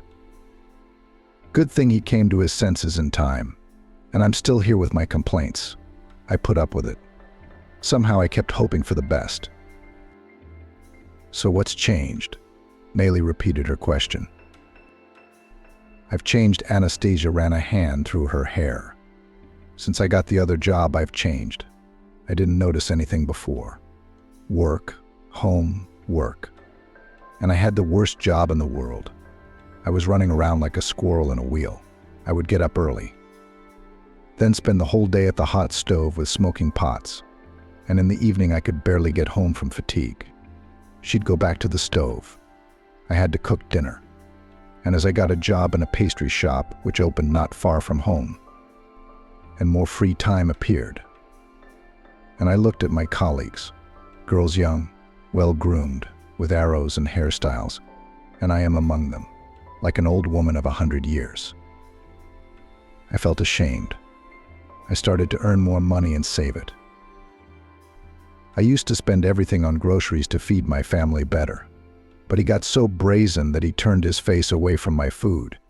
He said it wasn't good. You could overdo it for your own husband. I was upset by such words and tried even harder to cook something delicious. One day I cooked a chicken, which turned out so brown with a delicious flavor. Nick, as usual, put a chicken leg on his plate and ate a little. Then he put the second one on his plate, took a little bite from different sides and pushed the plate away, saying he was full, but there was a lot of chicken meat left on the bones. When I saw that, I even cried. I always liked to eat chicken leg, but I rarely got it. I used to save it for my husband or my daughter. And I used to eat white meat, which I've hated all my life. Anastasia continued. So I started saving money, and I bought dumplings or put pasta and cutlets on the table. Nick threw the plates on the floor at first. But eventually he realized that I wasn't going to indulge him anymore. He ate every last crumb, going days without dinner. And I slowly renewed my closet, got rid of old clothes, and 3 years ago for the first time went to the sea with a colleague who went there every year. Can you imagine? Nayli, for the first time in so many years I saw the sea so warm and gentle. On vacation I enjoyed everything like a child, and I did not care that we rented some shed where there were only 2 beds with iron nets and sold mattresses. And all the amenities were in the yard. I then the whole year lived the memories of this vacation, and the next year again went to the south, having saved money for tickets. Oh, how Nick called me names before the trip. But I did not care. It was at the resort I felt like a woman, which men can still pay attention to. It was like I spread my wings and even had a little resort romance with no strings attached. Are you planning to go to your resort this year? Nayli grinned. I see you enjoyed it, didn't you? I did. Anastasia nodded her head. I liked feeling like a human being instead of a maid and a housekeeper. Well, it's time for bed. Nayli looked at her watch. I wish you were leaving tomorrow. I'd have stayed a little longer. They wouldn't understand at work, Anastasia said with a smile. The next day, Nayeli walked her sister to the bus. You should think again before you make a decision, she said, hugging Anastasia goodbye. It's easy to tear things down, but it's hard to put them back together again. Anastasia nodded silently and walked up the steps to the bus. As she entered the apartment, she nearly tripped over her scattered shoes. Was it really that hard to clean up after yourself? Anastasia grumbled, putting her husband's shoes on the shelf. Nick walked out into the hallway, glaring angrily at his wife. Have you had enough of Dan Holm? Leave me alone, Anastasia shrugged him off. You'd better help me unpack my bags. Nayeli's brought her presents, and she seems embarrassed. Is she trying to drag her own sister into her dirty business? Or did she lose her shame and show up with her boyfriend? Anastasia didn't listen to him anymore and went into the kitchen. It was the same as usual when she was away from home. The table was covered in grease stains. The sink was full of dirty dishes, breadcrumbs on the floor. It was so hard to clean up after yourself. Anastasia grumbled as she put on her apron. I didn't get married to wash dishes and scrub floors. Nick replied defiantly, that's what women are for. And what are men for? To lie on the couch and scold their wives. Anastasia was silent, gathering her courage. Let's get a divorce. We've been strangers for a long time. Why should we torture each other? Why don't we? Nick answered immediately. I have no doubt in my mind that you'll never do it. Maybe I'm sick of it too. How do you feel about me? I'll find myself a young hottie, and you'll learn how to live without a man. That's the deal, Anastasia exhaled with relief as she began to clean up. We'll split the apartment, and we'll each get our own lives. And I'll finally have an orderly kitchen, not a pigsty like this. Nick looked at his wife resentfully but said nothing. He went to his room and didn't come out until the evening, and when he got hungry, he came to the kitchen and was surprised to find that Anastasia had not cooked anything. Had you forgotten your duties? He literally burst into her room. Do I have to go hungry? Have you forgotten that you and I are getting a divorce? Anastasia didn't even look at him, continuing to flip through the magazine. Learn to live on your own. Cook your own food now. And you're going to wash your own clothes too, by the way. I'm done working for you, Anastasia said. Oh yes, I'm sorry, I forgot that you're divorcing me, Nick said ironically. Good luck. He forcefully slammed the door to the room. Anastasia heard her husband slam the refrigerator door, swearing. Then something rattled and fell, but she didn't even go out to see what he'd dropped. Anastasia went to work in the morning, and on her lunch break, she went to file the divorce papers. She filled out the necessary application, stating in it the reason didn't agree on the characters. The court clerk's office accepted her application and marked it, and said they would send her a notice by mail when she would have to appear in court for a preliminary hearing. When she got home that evening, Anastasia went into the kitchen, poured herself some tea, and made a sandwich. She didn't feel like eating. Out of habit, she pulled a pot out of the cupboard to make dinner, but then suddenly laughed and put the pot back. She went into her room, turned on the TV, lay down on her bed, and closed her eyes. On the TV, a man and a woman were first figuring out their relationship, and then vigorously declaring their love for each other. Anastasia turned off the TV, covered herself with a blanket, and fell asleep until the morning. She didn't hear Nick rattling the dishes in the kitchen, making his own dumplings, and even washing his own plate, which had never happened before. 2 weeks later, Anastasia handed him a subpoena she'd pulled out of the mailbox. What's this?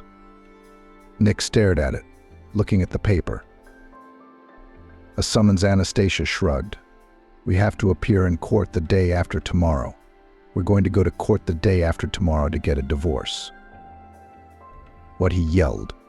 You weren't kidding, were you? No, the wife replied calmly. And I also chose a few options for the exchange of our apartment. We'll have to pay extra, of course, but we can live separately. I'm not going anywhere. Nick threw aside the summons. I thought you were joking to scare me. So you're serious about breaking up with me? Nick asked. We lived together for so many years. We raised our daughter, and now you've decided to start a new life. I knew you'd found a man. You're a fool, Nick. Anastasia sighed.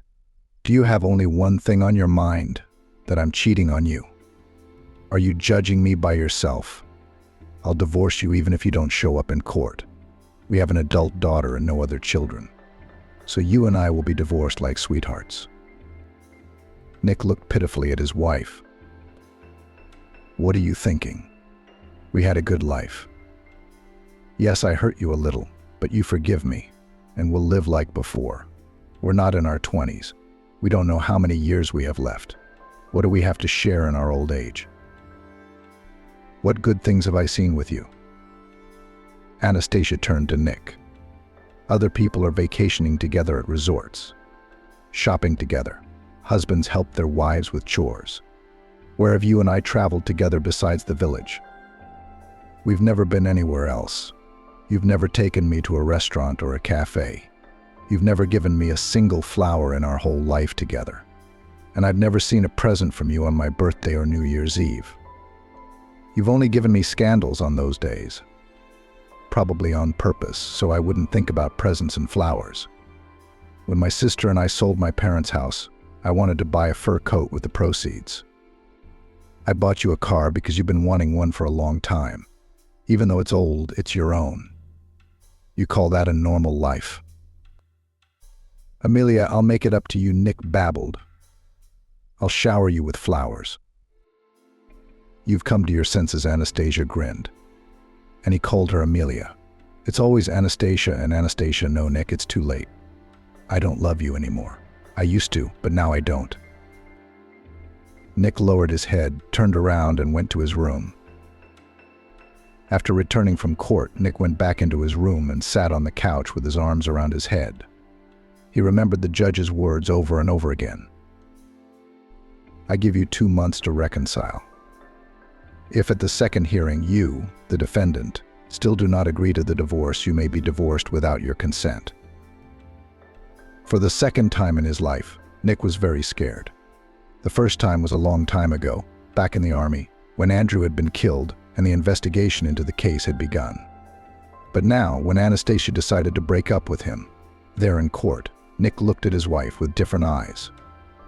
He suddenly saw the tired expression on her face, the cross lines on her forehead, the drooping corners of her lips, and he felt unbearably sorry for Anastasia. There was no one closer to him. He suddenly wanted to hug his wife, to hold her close, to confess his love to her for the first time.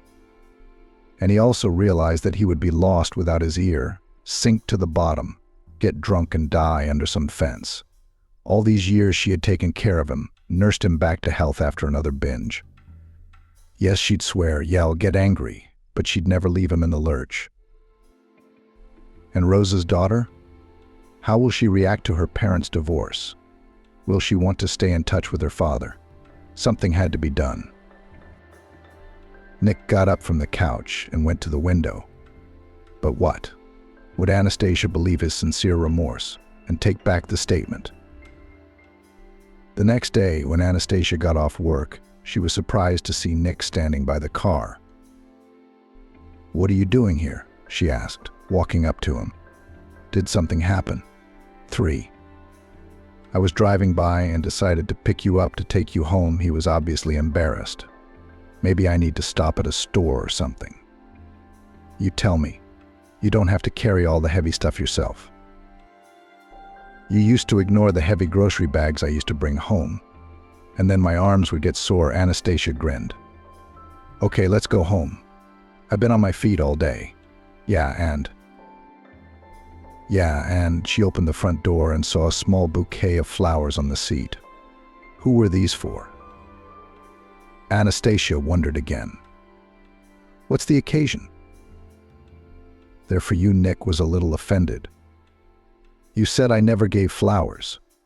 I decided to buy some, and you're not happy again." "Oh, it's too late for that," Anastasia sighed, sitting down on the seat. "Still with you, even if you pick me up every day after work.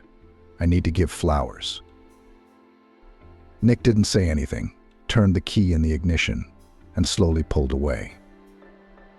Anastasia sat next to him, holding a bouquet of flowers, and smiled. The next day in the evening, Rose's daughter walked in on them. "Dad, Mom, I have some news for you," she said, sitting down in her chair. "I don't know whether it will make you happy or sad." "We have news for you too," Anastasia said seriously, and Nick looked at her reproachfully. "Come on, tell us what's happened to you." "Well," laughed Rose, "you're going to be grandparents soon." "Really?" Anastasia came up to her daughter and hugged her. "I'm so happy. Nick, do you hear me?" She turned to her husband. "We're going to be grandparents. Will we have a grandson or granddaughter?" "I don't know," Rose shrugged. "We haven't had an ultrasound yet. It's scheduled for next week. Then we'll know the sex of the baby. What's your news?" Nick looked pleadingly at Anastasia, and she answered with a wave of her hand. "It's nothing much. I'd forgotten about it." When Rose left, Nick approached his wife. "So we have lived to grandchildren." He put his arm around her shoulders. "You know, I was thinking about the fishing trips we used to take when Rose was a teenager. Why don't we go to the lake this weekend? I'll fish, and you can relax in the fresh air, buy some meat, barbecue." "Why?" Anastasia jumped at the idea. "All right, let's go. I'll make sandwiches, and we'll get some tea in a thermos," Anastasia said. "I want to wander around the grove near the lake and listen to the birds singing." "So we'll go on Saturday," said Nick. "I'll get my fishing rods ready. I think I saw them in the pantry. It's been a long time since I've been fishing." Nick was worried that Anastasia would change her mind about going with him. But on Saturday, she woke up early and got ready for the trip. When Nick came out of his room, she had everything ready, sandwiches and tea in a thermos. She even fried cutlets, boiled eggs and sausages. Out in nature, you always work up an appetite. The fish have already waited for you, and you still sleep and sleep. She teased her husband. "We'll be left without a catch." "We won't." Nick grumbled good-naturedly and began to dress quickly. It took them about 40 minutes to get to the lake. All the way they were silent, there was nothing to talk about. While Nick was sorting out the rods and other gear, Anastasia spread a blanket on the grass, laid out the food, and called her husband to breakfast. They ate in silence, listening to the grasshoppers chirping and the bees buzzing nearby. "I'm going fishing," Nick said, rising from the blanket and heading for the lake, while Anastasia put the groceries back in her bag. After standing beside her husband for a while, she walked toward the grove. How good it felt. She spread her arms. What grace. They walked back in silence, listening to music on the radio. "Shall I fry some fish?" Nick asked, satisfied. "I'll clean and fry it myself." "Where would I go?" replied Anastasia, getting out of the car. "We'll boil some more potatoes. We'll have a proper dinner." After dinner, Anastasia sat in her room watching TV. Suddenly she heard a phrase that made her think. Always give people a second chance, but never a third. Could it really be that Nick will change now, Anastasia thought. She walked over to the window. He's been courting me, even giving me flowers. And how can I tell my daughter about the divorce? Now, when she's expecting a baby. It's a shame to part with the apartment. So much work has gone into it. It's a lot of work, Anastasia thought. And what's to hide? I still love Nick, even though of course he doesn't deserve it. But as they say, love is evil, you'll fall in love. She moved away from the window and lay down on the bed. In the morning, entering the kitchen, Anastasia saw her husband standing at the stove, cooking something. "Oh, you're awake?" He was happy, sitting down at the table. "I fried some eggs. True, a little burned. If you want, I'll quickly make new ones." No, Anastasia waved her hands. "It's fine, it's even better." Nick sat down across from her. "How about you and I go to the movies or take a walk in the park? The last time we were there was about 5 or 6 years ago. Do you remember?" Yeah, Anastasia nodded. "You went on all the rides, even though you were hungover that day. And after you got out of the centrifuge, you fell on the grass and lay there for half an hour. I thought you were about to die. I even wanted to call an ambulance." "Yeah, I did," Nick grinned. "Oh, how much time I missed because of drinking. And how could you put up with me all this time?" I was wondering the same thing. Anastasia got up from the table. "Why didn't you think of that before?" "I was a fool," Nick looked at her guiltily. "Listen, maybe you'll change your mind about the divorce.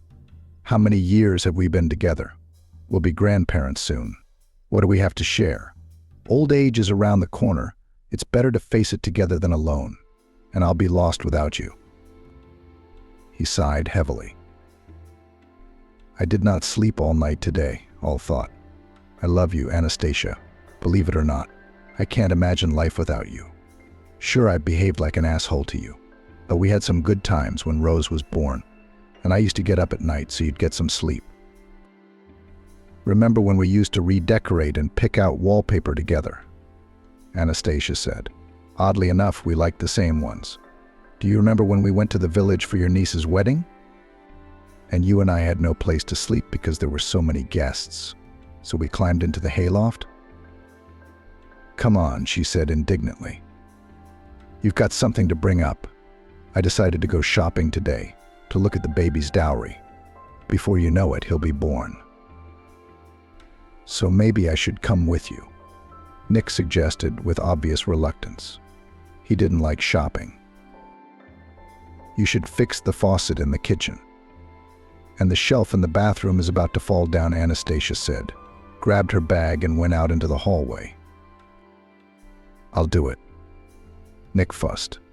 "Just hurry back."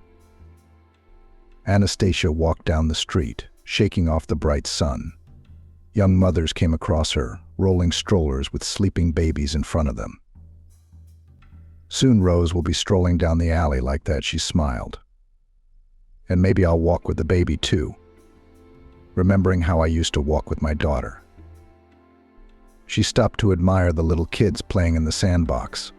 They were so funny, they were enthusiastically making sandpits. "Roman, it's time to go home," she heard a man's voice nearby.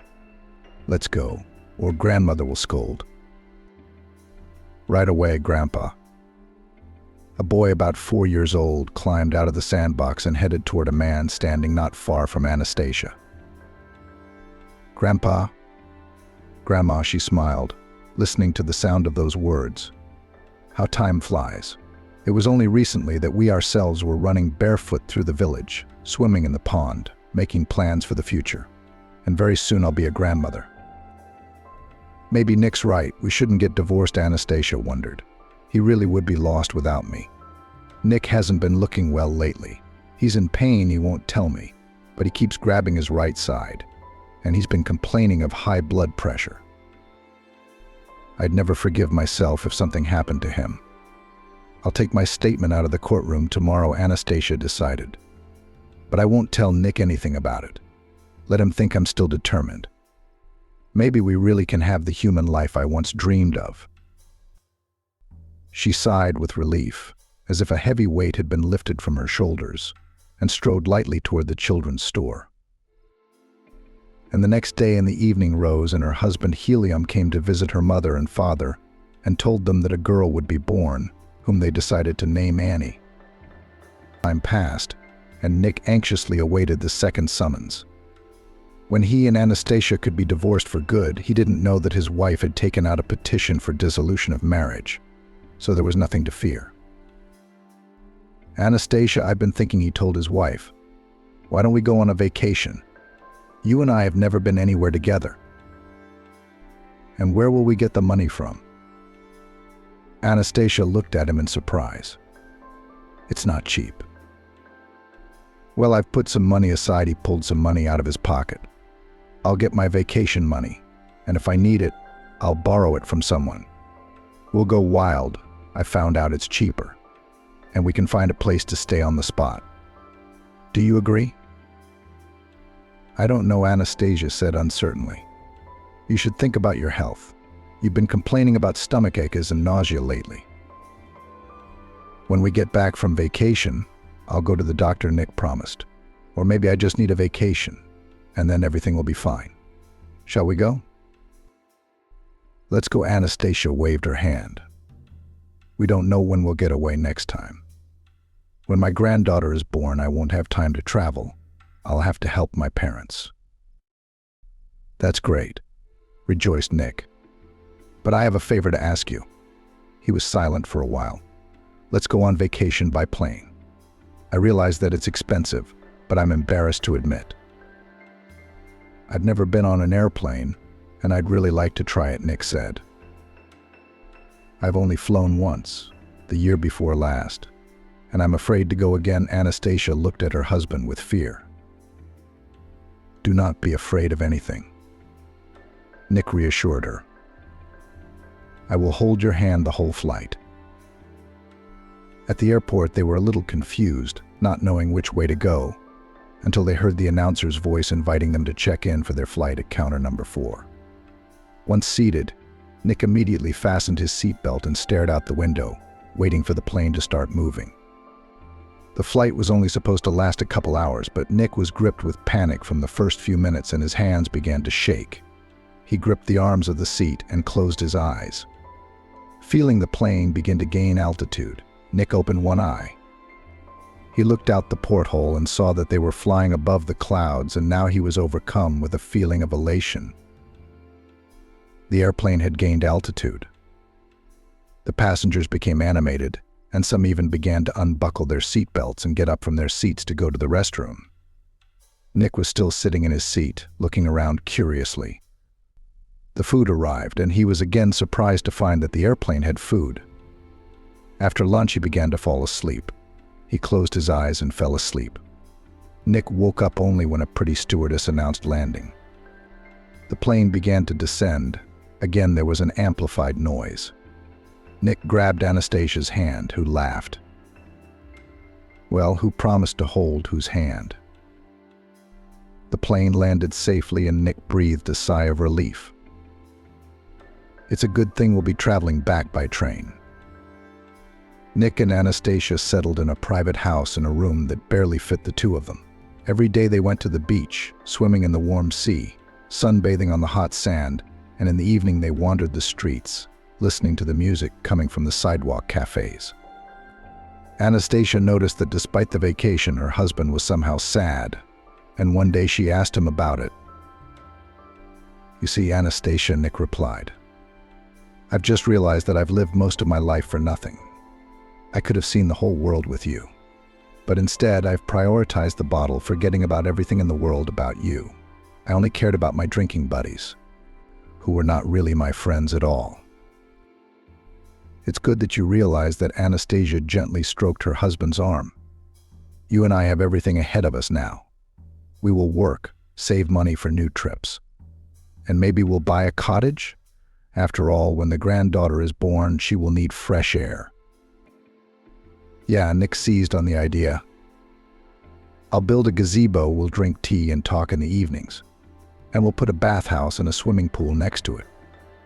I've seen inflatable ones for sale at the store. Oh, we'll live with you. Just take this divorce papers with you. Or we'll have to remarry again. Hadn't you noticed that the deadline had passed and no summonses had come? Anastasia grinned. I thought you had figured it out a long time ago. Were you thinking about divorcing me? Nick jumped up happily from the bench, sighing and clutching his right side. That's it. When we get home, we'll go straight to the doctor. Anastasia helped her husband back to the bench. in case you have something serious, and the main thing is to start treatment in time. A couple of days later, they returned from vacation, and Anastasia made an appointment for her husband to see a general practitioner. An elderly man in a white coat listened to Nick attentively and gave him a referral for tests. On his second visit to the therapist, Nick received a referral for an ultrasound of the abdominal cavity and additional biochemical tests. "Doctor, what do you think my husband has?" Anastasia asked with concern. "It's too early to say."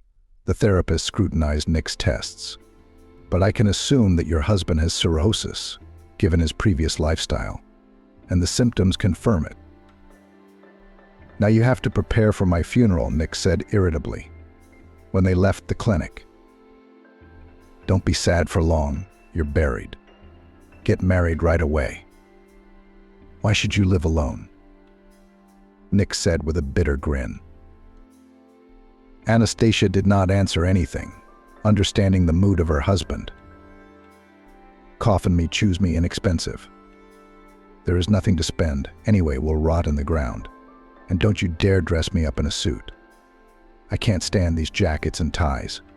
Put me in a blue shirt and a gray sweater, my favorite. Then I'll look so handsome for sure." "Stop talking nonsense." Anastasia couldn't take it anymore. "Why are you burying yourself alive? We'll treat it as the doctor says. If necessary, we'll agree to surgery, and you'll be as good as new. And when the time comes, you'll die your own death. But that won't be for a while. Maybe I should go to church, do some penance." Nick suddenly suggested it. "God will absolve me of my sins. Maybe I'll get better." "How many sins do you have?" Anastasia asked wryly. "I think I know all your sins. Maybe you're hiding something else from me."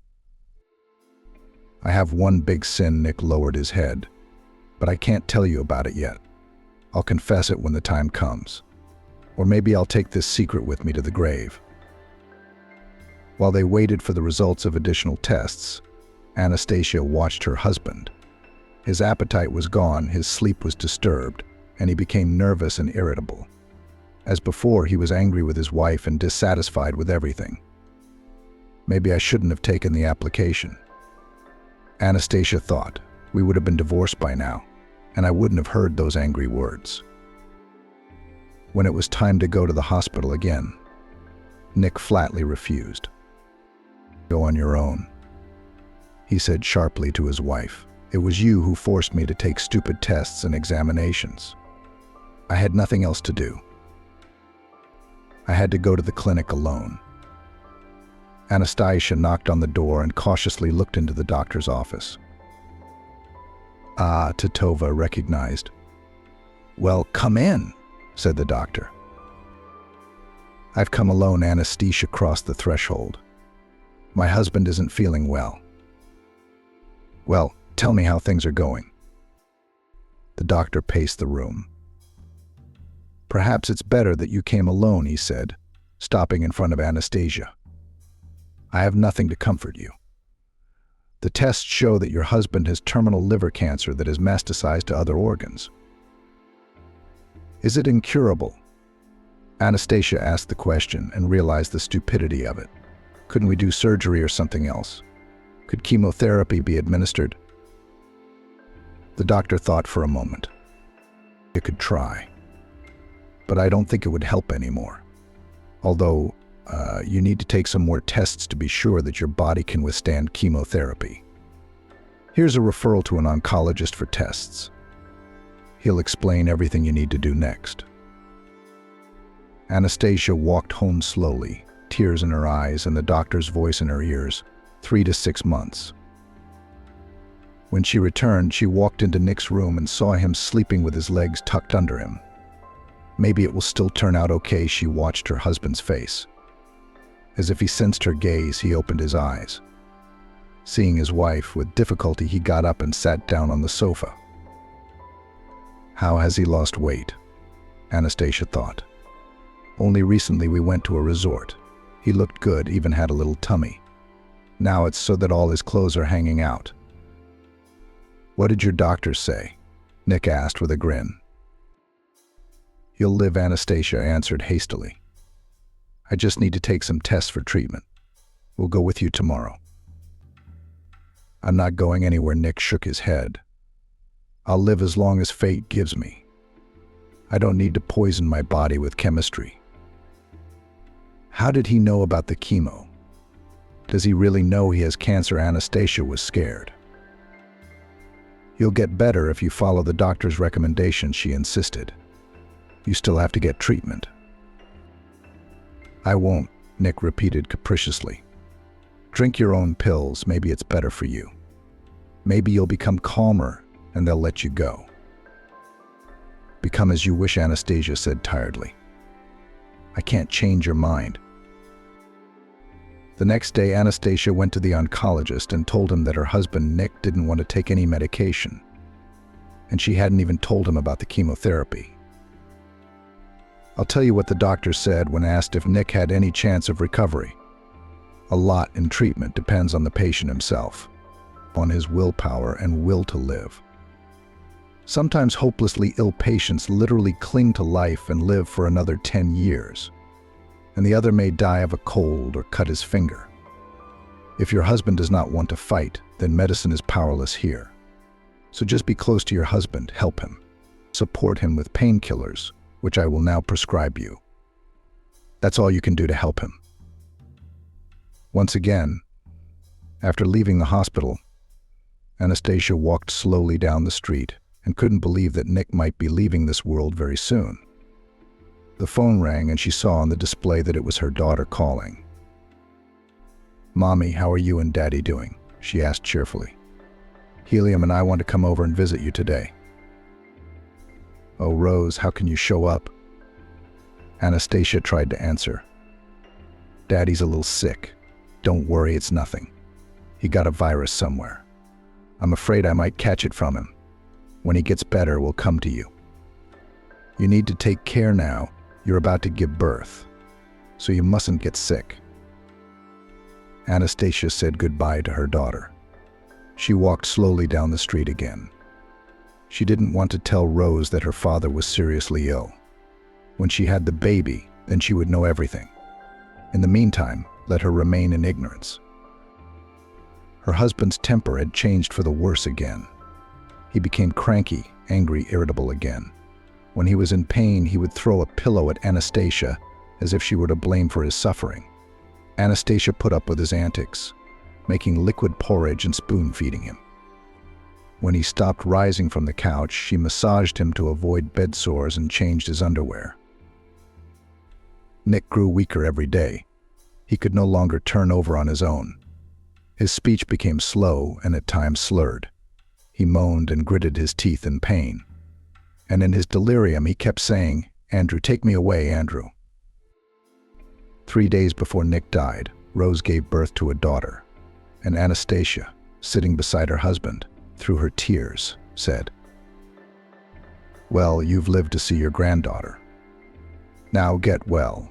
Annie needs a grandfather. You'll tell her stories and ride her on your back." But Nick didn't understand anything anymore. And just before he died, he looked at Anastasia with clear eyes and slowly said, "God punished me for Andrew. He was killed because of me. I should have been in his place." "What are you saying?" Anastasia screamed, but Nick didn't hear her anymore. After Nick's funeral, Anastasia was afraid to go into the empty apartment, where no one was waiting for her. In the evening, she wandered the streets for long periods of time, pondering her husband's last words, that her brother Andrew had died because of him.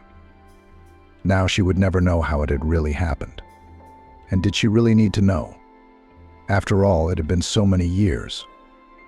On weekends, Anastasia visited her daughter and son-in-law to babysit Annie's granddaughter. Rose at first reproached her mother for hiding her father's illness from her. But Anastasia managed to convince her that pregnant women do not need negative emotions to bear a healthy child. After the death of her husband, life for Anastasia seemed to stop. Only her granddaughter, who had recently been born, gave her meaning. She blamed herself for once deciding to file for divorce from Nick. Maybe that was the reason for the rapid development of his illness due to mental distress. Although, as the doctor claimed, the development of the tumor began 2 years ago and was mostly asymptomatic. As time passed, the heartache gradually subsided, leaving only memories. Once Anastasia heard a song performed by a famous artist, and the words fell into her soul. Before, I did not listen to my mother. I lived everything with my own mind. Everything seemed to know better. I stood my ground and, satisfied with myself, quite everything Anastasia thought. I didn't believe that if my sweetheart said something to me, it meant it was all right. But it's true, she reflected. I didn't listen to my mom once. She said I shouldn't marry Nick. I wouldn't be happy with him. I loved him dearly and thought that thanks to my love he would change and we would live well and long. Alas, that didn't happen. But I am sure that all good things are still ahead of me.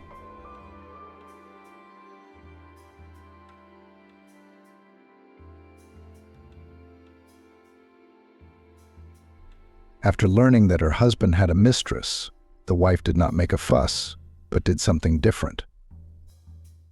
They'd been estranged for a long time. Not anymore. Bridget went to live with her boyfriend, and they were left alone in a huge house, where each could get lost and not see the other. They didn't talk to each other for days at a time, not because they were fighting, but because they were strangers. For 22 years of life together, they never became close. On the contrary, with each passing year, they grew farther and farther apart. Of course, they could have broken up a long time ago, but something kept them apart, especially in the mornings. Ajay couldn't see Olivia sleeping. It was a good thing it was dark at night, and he couldn't see her in her sleep with her mouth open, breathing loudly, sometimes even snoring. How ugly is she when she sleeps? Ugly to the point of nausea. But when she woke up first, she was not one iota more beautiful. EJ knew in advance that when he showered, he would go into the kitchen and see her sloppy, in a hastily thrown-on robe, her hair disheveled, bunched up and tied with a rubber band, her cigarette in her hands, and a mug of coffee. Not a cup, but a mug. Can we not smoke in the kitchen? Ajay will ask again. Or he won't say anything at all, and won't even look in her direction. Where should I smoke? Olivia asks. And he won't answer her question. He just doesn't want a morning argument that will wear out his nerves and ruin his mood. Ajay had a quick breakfast and left for work. He had to be there by 8, Olivia by 9. It used to be that when Bridget lived with them, her daughter or Ajay would make breakfast. The two of them would eat breakfast together, and there would be a semblance of family. Now even that was gone. The dead house had finally died with Bridget gone. At night, Olivia made attempts to get closer to Ajay, at least physically. And there, lo and behold, she'd crawl under her husband's blanket, put her arms around him, kiss his shoulder, and try to grope his flesh. Ajay brushes her hand away. Everything is calm in Baghdad. Olivia laughs angrily. You impotent wretch. You think I don't know you only get it up for your mistresses? I hate you. Let's get a divorce, Ajay once again suggests. No way. No way. You'll thank me that I didn't want to divorce you, divide the house, divide the property. And this is when we have everything. Live and be happy. Somehow there's no joy. There's nothing to be happy about, Olivia. And you need to finally realize that. I've been ready for a divorce for a long time. I don't want to fight, Ajay interrupts. I want things to be peaceful so that Bridget can. Shut up. We're going to have grandchildren any day now. And what? You and me? They'll come separately to the cramped apartments we can afford after we divide the property. I wanted to live a selfish life for myself. You were and you still are. You know, the time will come when you won't be able to stop me. Divorce is imminent. It hasn't come yet. What's keeping you? Bridget. I am. I want an amicable divorce.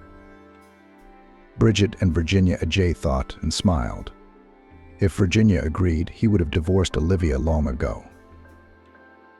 It was a good thing Olivia hadn't seen him smile, or there would have been a scandal. She hated it when he smiled, thinking he was thinking about his mistress, and she wasn't wrong. Not about a mistress, but about the one and only one he loved, and he didn't need any others. Virginia, hello, my love. I miss you as much as Danielle. Vacation. Freedom. Daniel's doing great. Only one B in English. He's going to Grandma's after tomorrow. So you're free, and I'm free. Olivia left for her mother's yesterday. Will you come over? Can you make it? Ajay wrote. Well, I don't know, Virginia smiled to herself. You know what would agree? How many years have they been dating? And she always goes to Ajay's place like it's a first date. It's about time they got used to each other for so many years.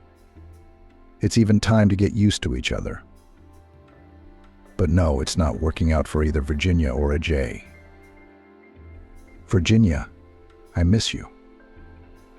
Come to my place, come on, I'll be waiting for you, said Ajay. You don't have to meet me, it will attract attention. I'm tired of hiding and I don't want that. I'll meet you at 6:30 outside your office. And that's it, he insisted. Come on, you're driving me away. If I wait for you, I'll pass you by, Virginia objected. I'm not kidding, Ajay. I'll walk by like I don't know you. Let's keep it simple. I have to go home after work. Don't forget, besides Daniel, I have a cat named Thomas. And he's waiting for me. I'll take a cab myself. Am I doing your bidding again? Ajay laughed. Well, I guess that's the fate of some men, to wait for their sweethearts. Virginia, life is so short, and we're all waiting for something, he sighed. What are you starting, Ajay? Everything has been said and decided long ago. Everything will be as it is, Virginia said. I love you. I love you. And I'll never stop telling you that, Virginia, he said. Usually men say it before, Virginia joked. You say it after. You're not the right kind of lover. I've always said it, and I'll keep saying it until you get tired of it, Ajay smiled. Don't expect I won't, Virginia smiled back. He saw her smile even in the dark and kissed the corner of her lips. I'm glad I'll wake up with you in the morning. You don't realize how beautiful you are when you sleep. I've been looking at you and looking at you and looking at you. They say when you not only want to fall asleep but also wake up with that person, that's true love. Virginia, you're the one I want to wake up with every morning, Ajay said. You're at it again, Ajay, over and over again. Why doesn't Virginia tell Daniel you're his father? You tell him stories about a father who doesn't exist, and yet you're right there with us, and yet you're far away from us. Who needs that? Virginia, I want to be with you all the time, to take care of you every day. All women dream of that, but you don't. I can see you're worried about a difficult situation, Virginia, and you have serious concerns about how you're going to talk about it and what the repercussions will be for those around you. You know why I can't tell you now. And it's for the best, Virginia said. It's still a deception, no matter how you look at it. You think this deception is your way of keeping my marriage to Olivia alive. It's long gone. You of all people know that. Bridget's an adult with her own life. I don't see how we're going to be able to tell everyone. She asked glumly. Do you have any idea how many people we'd hurt? How many people we'd make unhappy? Olivia, her mother, Bridget, my parents, Daniel. There's no telling who else will be in this line because of the two of us. A lot of people's lives will change. And the fact that I'm sleeping with you, my best friend's husband, and she doesn't know. I'm sure she's complaining to you about how impotent I am, that I have tons of mistresses. Doesn't that change someone's life? Listening to her, you must sympathize. And she doesn't suspect a thing, Virginia continued. I wonder what you told her about Daniel's father? I told her it was a resort affair. And everyone's blind, they can't see that he looks like you. Or they don't want to see. I don't know. They do. They don't, but it's more peaceful. Can you imagine the town turning against my parents when they find out I stole my husband from my best friend who I grew up with since I was a kid? Okay, other people. But Olivia's mother is my parents' neighbor. How are they supposed to live with their houses next to each other? Virginia asked AJ. How, AJ, can you answer all my questions for me? And how do I explain to Daniel that Uncle AJ is not only Bridget's dad, but also his dad? What about us, Virginia? AJ sighed. We don't. Soon you won't need sex, and you'll start to forget about me. What's that got to do with it? Virginia wondered. You see, I'm getting older. I don't want to be with Olivia. I want to be with you. I'm going to be a boring old woman. Virginia tried to turn the conversation into a joke. I'll be nagging you, shuffling my feet. Perhaps I will sing ugly, weak because of my weak voice. Then you'll realize what a mistake you've made, said Virginia. Falling for my charms when you were young. What about Olivia? Does she smoke? Does she drink her coffee? That's the way she's always been. That's the way she'll always be. And if you don't touch her, she won't touch anyone. And I want you to touch me and grumble. And I'd hug you and smile, and you'd stop grumbling, she continued. And tomorrow I'll turn you on your side, and you'd stop singing. And that you'll be ugly, I'll never believe that. You'll always be beautiful to me. All right, AJ, let's make a bet. It's almost morning. Let's do it. I love waking up first and watching you sleep. He kissed her on the temple, and she woke up, reached up and hugged him. Is that what you're doing to me? AJ smiled and hugged Virginia. I gotta go, Virginia said, trying to get out of his embrace. Olivia is on the first bus to arrive. She told me about it. Do you think she guesses and warned me on purpose? I don't know what she knows or doesn't know. We hardly talk to her, AJ replied. We'll get there in time, he said. AJ put his arms around Virginia and drew her to that height, that flight of feeling, where not only their bodies but their souls join. And right then, just in that moment, he felt that he and Virginia were one, inseparable. And now Virginia cried out and gratefully embraced AJ. But the brightness of the orgasm was beginning to fade from the altitude in which they had taken flight. They were returning to everyday life. And now Virginia cried out and her body tensed. But unlike before, her arms didn't wrap around his neck. They slid off his shoulders. Virginia's body shuddered, and her frightened, fixed eyes stared at AJ with a glazed look. And he suddenly realized that she was not breathing. Virginia, Virginia, shouted AJ, and began to shake her, trying to bring her back to life. He started CPR, but nothing worked. EJ called an ambulance and tried to breathe life into Virginia until it arrived. There's an ambulance outside our gate. Do you know who to see? The first thing Olivia asked when she entered the house. EJ stood at the window and, without turning around at his wife's voice, answered. To our place. Who? Us. Olivia wondered. Over there, he nodded toward the bedroom. Virginia's in there. He turned, and Olivia saw that AJ was crying. He wiped the tears from his face with a quick motion and looked at Olivia in silence. She had never seen EJ cry before, and it struck her as much as Virginia and the EMTs in their bedroom. Without a word, Olivia opened the door with a sharp movement and saw her friend's naked body on the floor and the doctors putting some instruments into their cases. Why is she on the floor?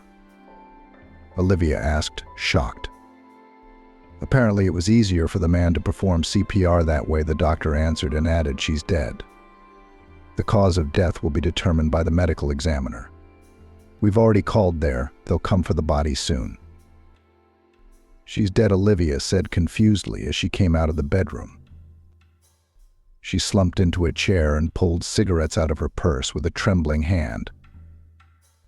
I know, AJ answered without turning to look at his wife. There was silence. Ajay was grateful that she wasn't interrogating him right now. He heard the coffee machine turn on.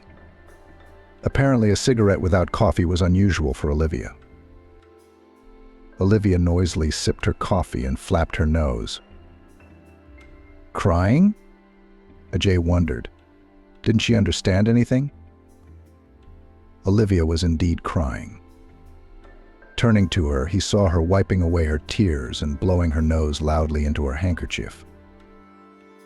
What's going to happen now? Without looking at her husband, she asked. I have to meet Daniel tonight. He's there, at Virginia's parents. I have to tell her parents. Can you do that? I can do that. I'll let them know. Thank you. For what? Thank you for not asking me anything. We'll talk about it later. There's nothing to talk about, Olivia said. Olivia took a deep breath and said, If I've been silent all this time, it's not because I'm so stupid that I can't see what's going on. I've seen it all, and I see it all. Is Daniel your son? You don't have to answer that. I already know he's your son. But we'll talk about that later, not now. Thank you, Olivia, Jay said. The car from the morgue arrived. Virginia's naked body was carried past Ajay and Olivia. It's over, Olivia said. She's not coming back here. Why did you say that, Olivia? Why? Ajay asked. To make you feel better. We're burying Virginia. You look like you've lost it. Her parents are elderly. We'll have to make the funeral arrangements. They'll probably want to bury her in her home village. I hope you realize no one wants all these juicy details for their own peace of mind. No one wants the truth. Not Virginia's mother, not her parents. And neither do Daniel and Bridget. And I thought it was time Daniel knew I was his father, Ajay said. Not now. The boy is 11 years old, his mother's dead, and now you're the father. Not now, Olivia objected. How do we explain that Virginia died in our house? Let's say she didn't know I'd gone to my parents' house and came to see me. She got sick, and while the ambulance was on its way. A doctor again, and a doctor when she's gone. Vika, you understand. I loved her, and I love her, Ajay said in a shaky voice. It hurt Olivia to hear it, but she wasn't going to make a scandal. She'd always been strong, and now more than ever, she needed to stand firm, not comfort her flailing husband. Stop being hysterical, Olivia said harshly. Don't you think I should be the one throwing tantrums, not you? You've always been a rock, impenetrable, indifferent. There's nothing feminine about you. Why should I love you? You're like a tank. Ajay wanted to say something, but he was stopped by a slap from Olivia. He stopped talking and stared at his wife with tears in his eyes. And then he calmed down. Keys to the apartment, Olivia demanded. Virginia, do you have keys? Olivia asked. Yes, go to the train station to pick up Bridget. Get some things for him at the apartment and come here. Will you be able to tell the baby? Ajay asked. No, I can't. How? How am I going to tell him? Olivia replied. I knew it. I'll have to go with you. Where's Mom? Daniel was surprised to see Uncle Ajay with Aunt Olivia. Come on, Daniel, let's go to the car. I'll explain everything to you, Olivia hugged the child. An unsuspecting Daniel smiled and looked at Uncle AJ. AJ turned away from the boy and cried. Did something happen? Daniel realized. Mommy, where's Mommy? The child asked with concern in his voice, tormenting EJ's soul. You what? Danielle shouted. Are you what? Where's Mommy? Mommy's not here anymore, replied Olivia. What do you mean, gone? You're what? Daniel shouted. People at the train station began to pay attention to them. Mom is dead, replied Olivia and hugged Daniel. The boy pushed Olivia away and ran, but she quickly caught up with him and hugged him tightly, not allowing him to break free. She looked at Ajay reproachfully. Not everyone is as tough as you are, Olivia said to him. Why are you standing there like that? They're waiting in the car. I hope I don't have to run with you. About 10 minutes later, Ajay and Olivia returned.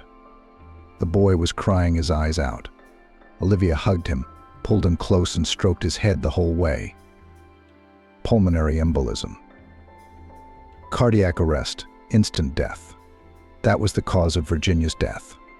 She was buried, as Olivia had expected, in her home village, where she had been born and where her parents had lived. Daniel stayed with his grandparents for the rest of the summer vacation. They had taken custody of him, and from the end of August, at Olivia's insistence, Daniel would have to live in her and Ajay's house. Why would he want to change from a city school to a country school? There are teachers and kids there that Daniel is used to. As a teenager, it's stressful for a child. Olivia argued. It wasn't enough for him to be stressed by his mother's death. Aunt Mary, Uncle Bill. Well, it's not like he's going to live from strangers.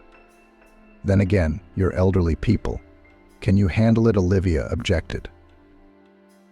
Why, Olivia, why would you need such a burden?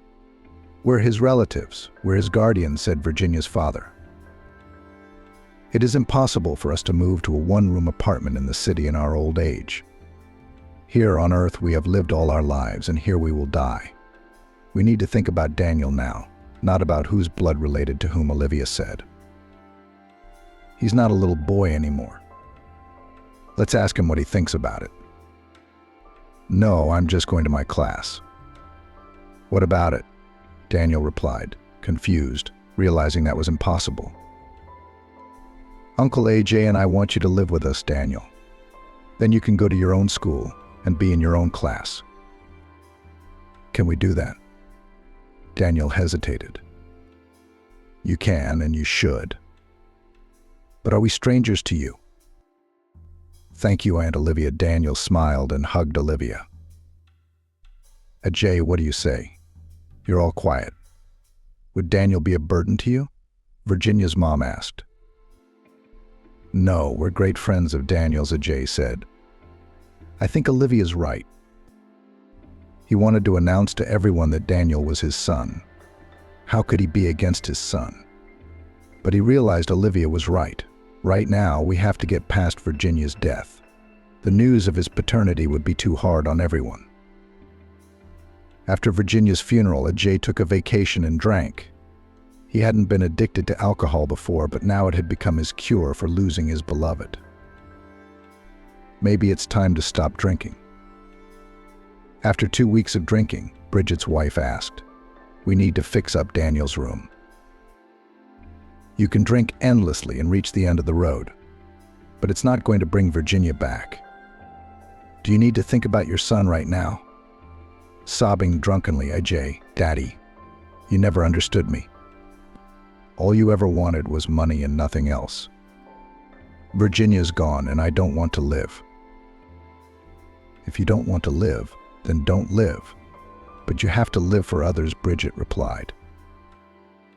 What do you mean, don't live? Ajay stared at her. He poured vodka into his mug and drank it in one gulp. He wrinkled his nose and asked his wife, "Are you suggesting that I kill myself? But if you don't want to live, you have to fight it, do something, catch up with your beloved." Bridget, no insults. I understand you're going through an irreparable loss, Virginia's death, but it's wrong to vent your pain by blaming others. You're right. I didn't take responsibility for Daniel for mercenary reasons. I sincerely want him to be surrounded by care and love, to continue to learn in a familiar environment. This is now so important for the boy after the tragedy.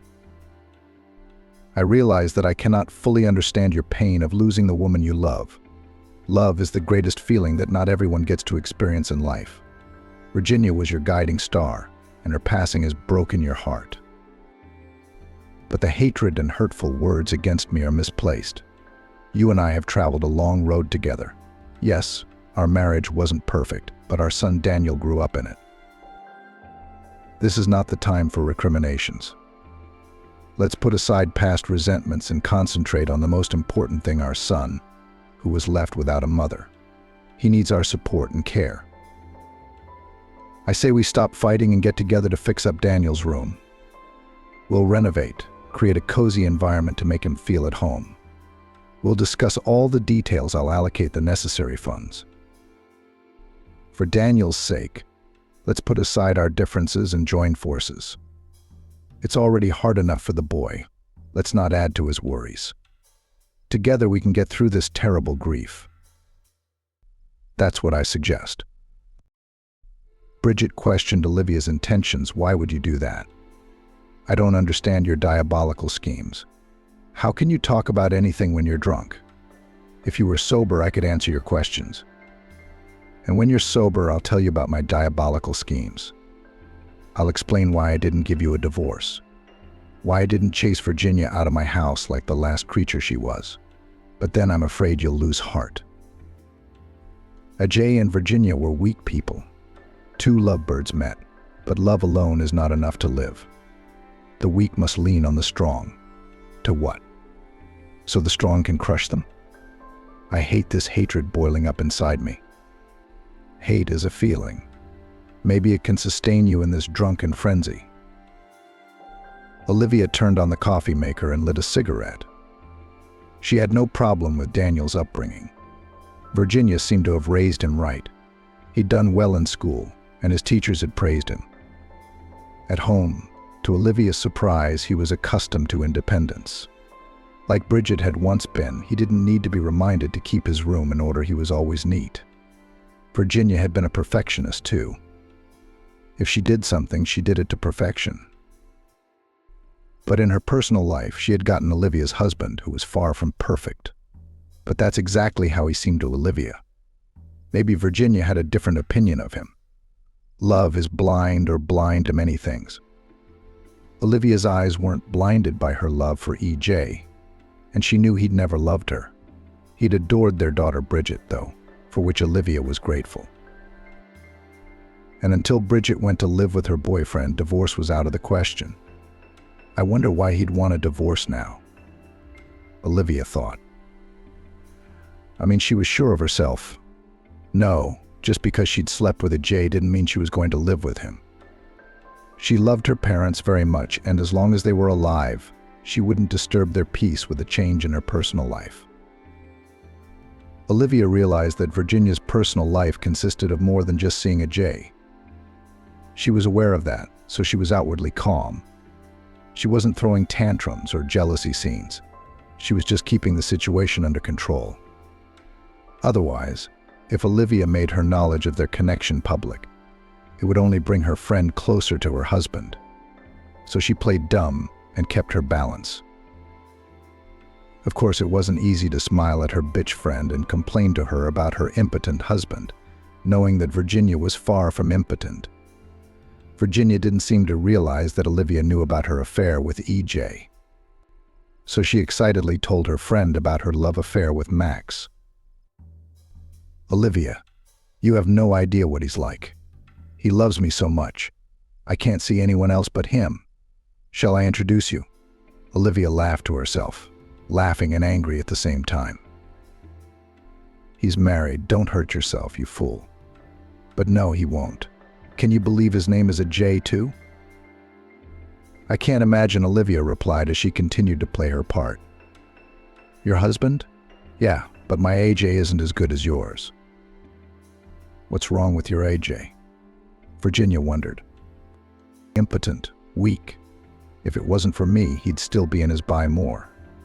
I got him into the world. Everything he's got is because of me.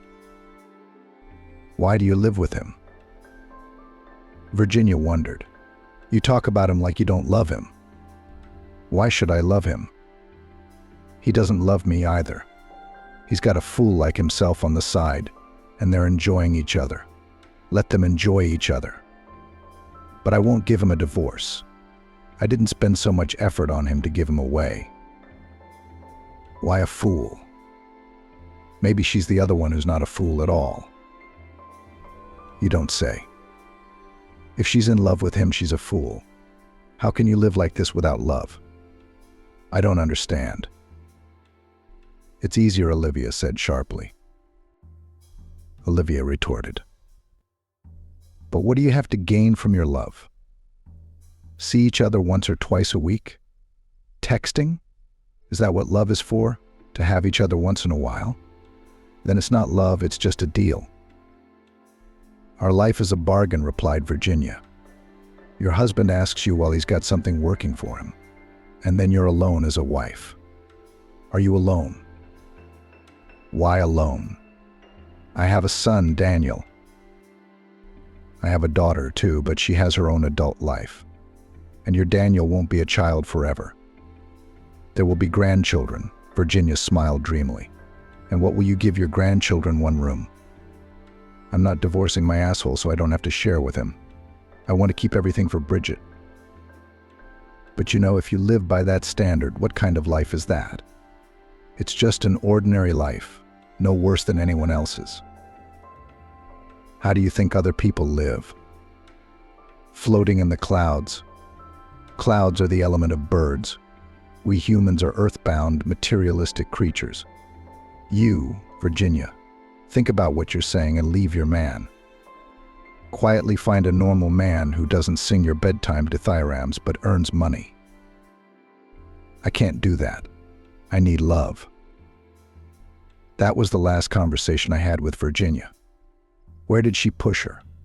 To an ignominious death in someone else's bed. Once again, Olivia has to cover up her lowlife. All because she's strong, not a sissy. But Ajay, on the other hand, is distraught over the death of his beloved. And Olivia can't help him pull himself together, be strong. She's strong, and here she is, powerless after work. To sleep. As EJ said himself, he takes 2 or 3 shots of vodka, and on weekends he gets drunk to a semi-conscious state. Stop drinking. Olivia urged her husband. Daniel sees you in a bad way. Let him see what you've done to his father. You brought this on yourself, and don't open your filthy mouth about being a father. Nobody wants that, especially you. I'm lost, Olivia, a drunken AJ sobbed. My Virginia is gone, and I'm gone with her.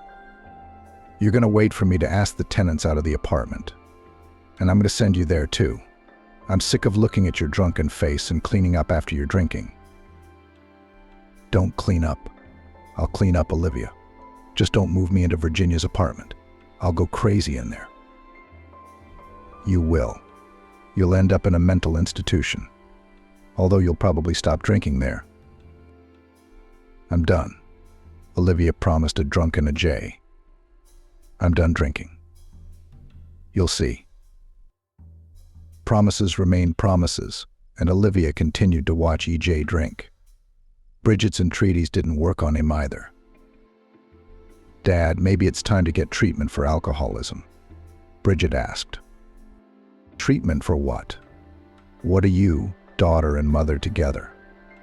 What am I, a drunk, to get treatment? Ajay was getting drunk, and no one could resist it. He was tolerated at work for a long time. But after a couple of years, when they began to notice that at work he smelled of alcohol, he called his boss, asked him to write a letter of dismissal. Daniel's son, yelled a drunken AJ. At least you're not giving up on me, unlike Olivia. Uncle Ajay keeps saying I'm his son, Daniel said. I guess he thinks because you live with us, he can think of you as his son. He gets drunk and talks nonsense. The truth is, of course, he's not your father and you're not his son. Ignore what he says, Danielle. Olivia didn't understand what money Ajay was drinking on when he was out of work. Apparently he had some savings that she didn't know about, and that worried her greatly. Spending that kind of money was incredibly stupid. At the moment, their budget wasn't big enough for him to squander that much money. Sometimes she wished he would die so she could finally breathe free and not worry about anything. And she had plenty to worry about. If Daniel was known to be Ajay's son, then he would be his father's heir too, which meant she'd have to share it with him. That's why Olivia had taken Tammy into her home, to, as they say, keep her finger on the pulse. Otherwise, you never know. Maybe Ajay would start traveling to the village to see Daniel's parents from the branch, and he'd let it slip that he was Daniel's father. This way, everything's in plain sight, everything's under control. He calls Daniel son, and she explains to the boy that it's Uncle Ajay's drunken ramblings. And she's got Ajay under her watch, everything under control. Had Ajay known that Bridget wasn't his daughter, but his old friend Mike. But she liked Mike, and he liked her. Maybe that's called love. Olivia doesn't remember anything about it now, but at the time she knew that nothing good was going to happen between her and Mike. Mike was the leader, and she was his equal. Then Olivia decided to marry the docile, quiet EJ who was graduating from college. She was glowing. You could say she'd gotten him into bed, and then presented him with her one-time pregnancy. Does that happen? Ajay wondered at the time. It was obvious he wasn't thrilled with the news, but he'd never given up on his marriage to Olivia. Not once did he doubt that Bridget was his daughter. Olivia saw that he loved Bridget more than Daniel. It was understandable. He saw her day in and day out, interacted with her, and she loved him. Sometimes it seemed to Olivia, or maybe it didn't even seem like it, that Bridget loved her father more than he loved her. It made her both happy and a little sad. But mostly, of course, it made her happy. It was a good thing Virginia was dead. No one would ever find out. AJ's getting drunker by the day, and no one listens to his drunken ramblings anymore. Well, Virginia's gone, so the secrets will remain secrets. When were Olivia and Virginia real? And there was no AJ standing between them. Olivia stupidly told her that Bridget wasn't Ajay's daughter, which she regretted. And when she found out about her husband's affair with her friend, she feared exposure. But Virginia kept quiet. Strangely enough, she didn't. Or maybe she'd just forgotten. Though it's hardly the sort of thing one forgets. But Olivia's secret was gone with her friend, and that was good for her. No, Daniel's presence was a little inconvenient. But it was such a small thing compared to what she would keep. Besides, Daniel provided for her financially the pension, the income from her mother's apartment. Her parents from the village tried to give her some money. And then, when Daniel turns 18, then let him move into his mother's apartment and live independently. By that time, Olivia hoped EJ would have already gone to heaven to his beloved, especially since he was so eager to go to her, so drunk. It's just impossible. That's all. No one to share it with. Everything will be left to her and Bridget. Aunt Olivia, I need to brush up on my English, get a tutor. Is that possible? Or I'm going to get in. A B's ruining the whole picture. I can't do it on my own. I need extra credit. As far as I know, chemistry and biology are important for college, not foreign language. How high do you think they're going? That's where they get in. Do you need the money? I don't think I'm aiming too high. Medicine is my thing. I'll do it on my own, Aunt Olivia, without the money. So, you're turning me down? I don't know, of course. Maybe all the money goes to support me. Olivia was silent, wondering how she could refuse Daniel. Excuse me, I'll ask my grandparents, Daniel said, feeling awkward.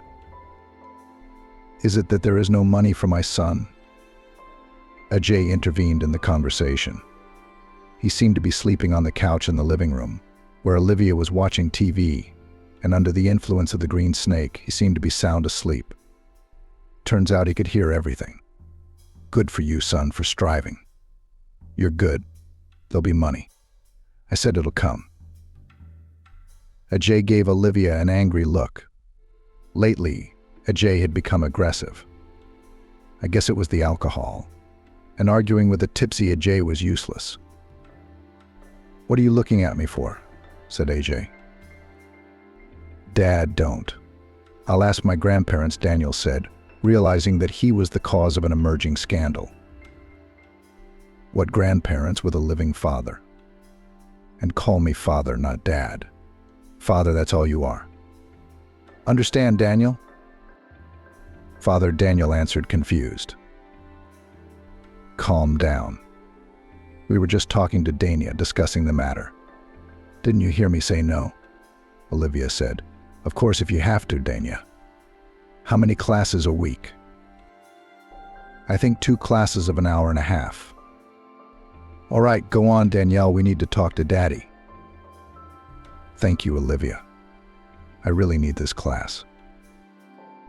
I told you what Jay said to Olivia. I'm not a dad. I'm Donnie's dad. Okay, fine. Okay, Dad, Olivia winked at Daniel. As Daniel left to go to his room, EJ continued. Maxime, you demand money for Donnie's classes and you don't work for the man himself. What am I, a printing press? Have you been playing dumb? The money you get for Donnie, you don't spend it all on him. So in the time he's been living with us, I think a decent amount of my money has accumulated.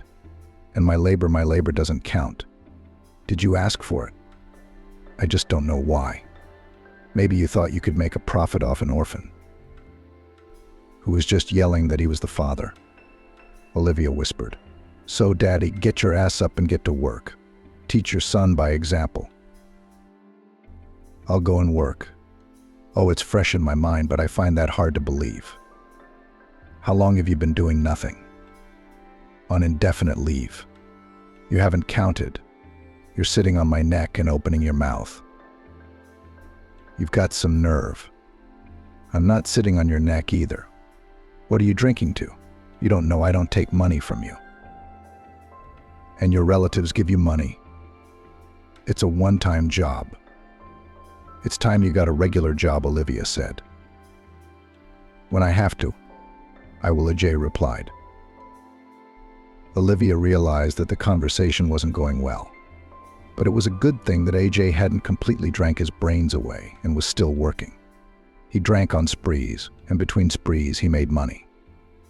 He realized that his love of alcohol would not be tolerated at a regular job, so he worked at home doing term papers for students. And when there were no term papers, he earned money by technical translations. If it weren't for his nerves and alcohol, he could have tutored Daniel in English himself. But no, he couldn't. You have to be able to convey all the linguistic nuances, and that's the prerogative of a teacher, not a technical specialist. When AJ wasn't drinking, he was unbearable.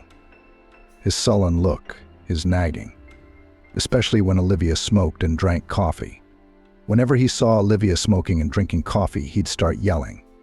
Sometimes it got to the point where it looked like he was going to hit her. At those moments, Olivia wanted to strangle him. And she probably would have if she'd known she'd get away with it. Aunt Olivia, I'm sorry about the other day. I didn't think Daddy would react so violently. I thought he was asleep and couldn't hear. I wish I'd known. It's okay, I'm used to it, Olivia said lightly so Daniel wouldn't feel guilty. Daddy insists that you call him Daddy. It's the right thing to do. I don't know whether to argue with him or not. Danielle, you know how it ends. Well, if he wants to call me Dad, then call him Dad. What can I do about his drunken ramblings? Maybe you just don't like calling him that. That's a different matter.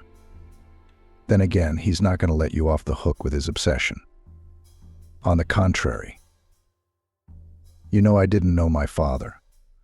And I'm glad my dad wants me to call him Dad.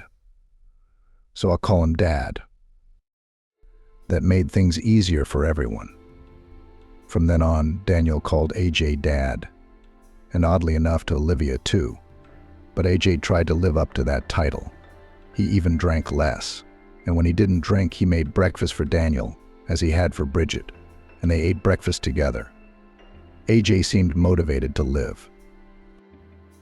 And the whole picture was not to Olivia's liking. She was looking forward to the end.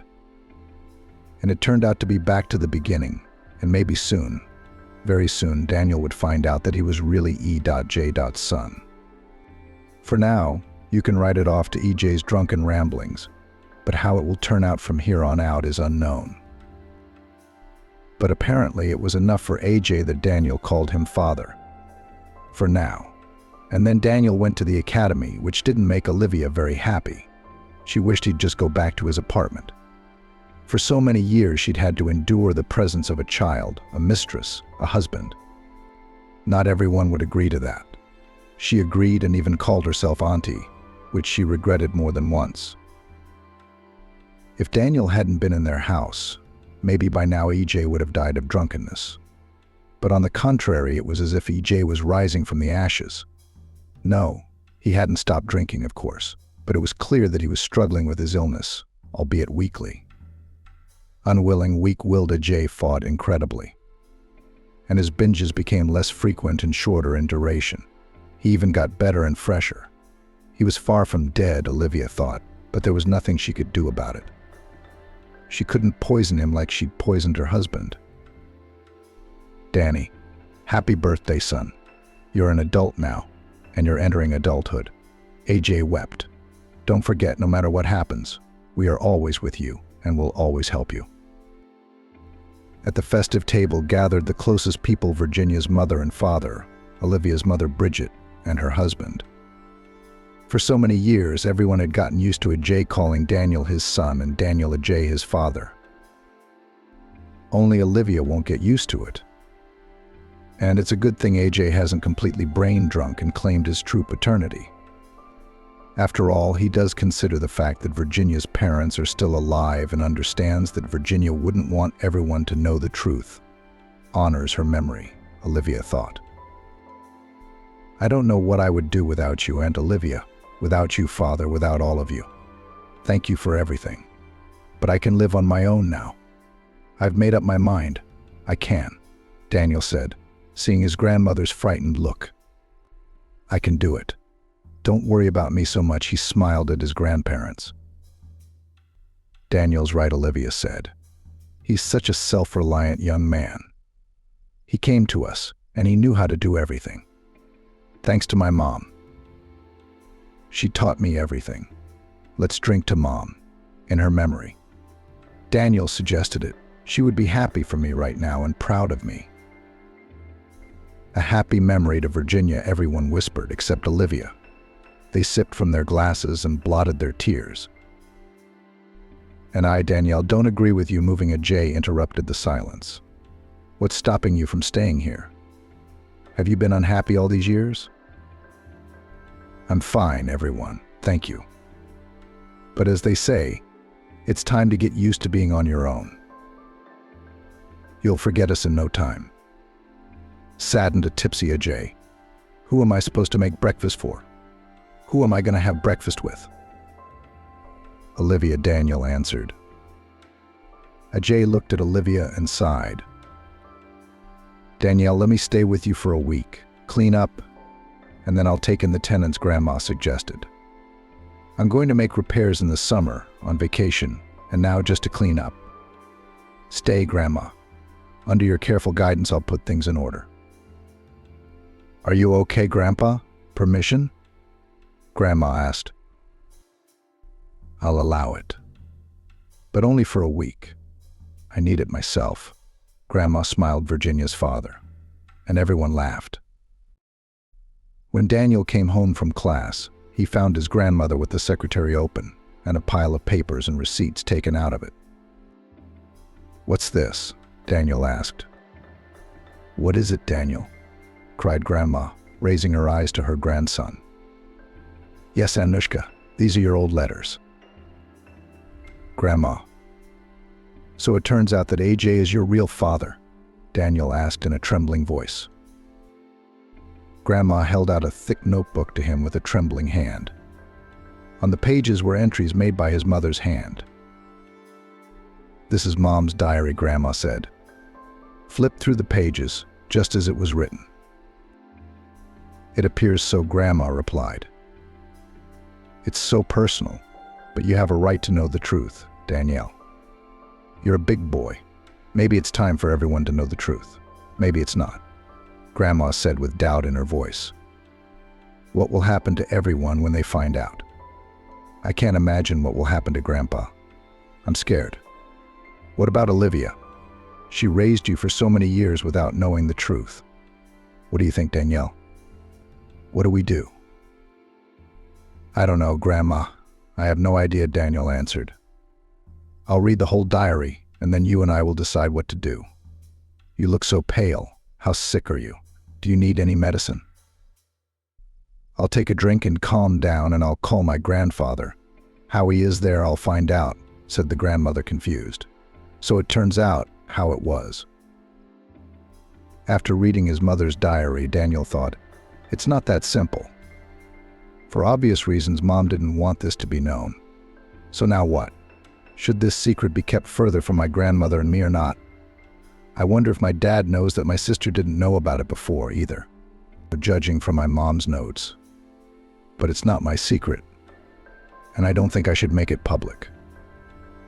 Who's going to feel better about it? Bridget, Dad, Aunt Olivia, Grandpa. After Mom died, Aunt Olivia became his second mother. It was her choice.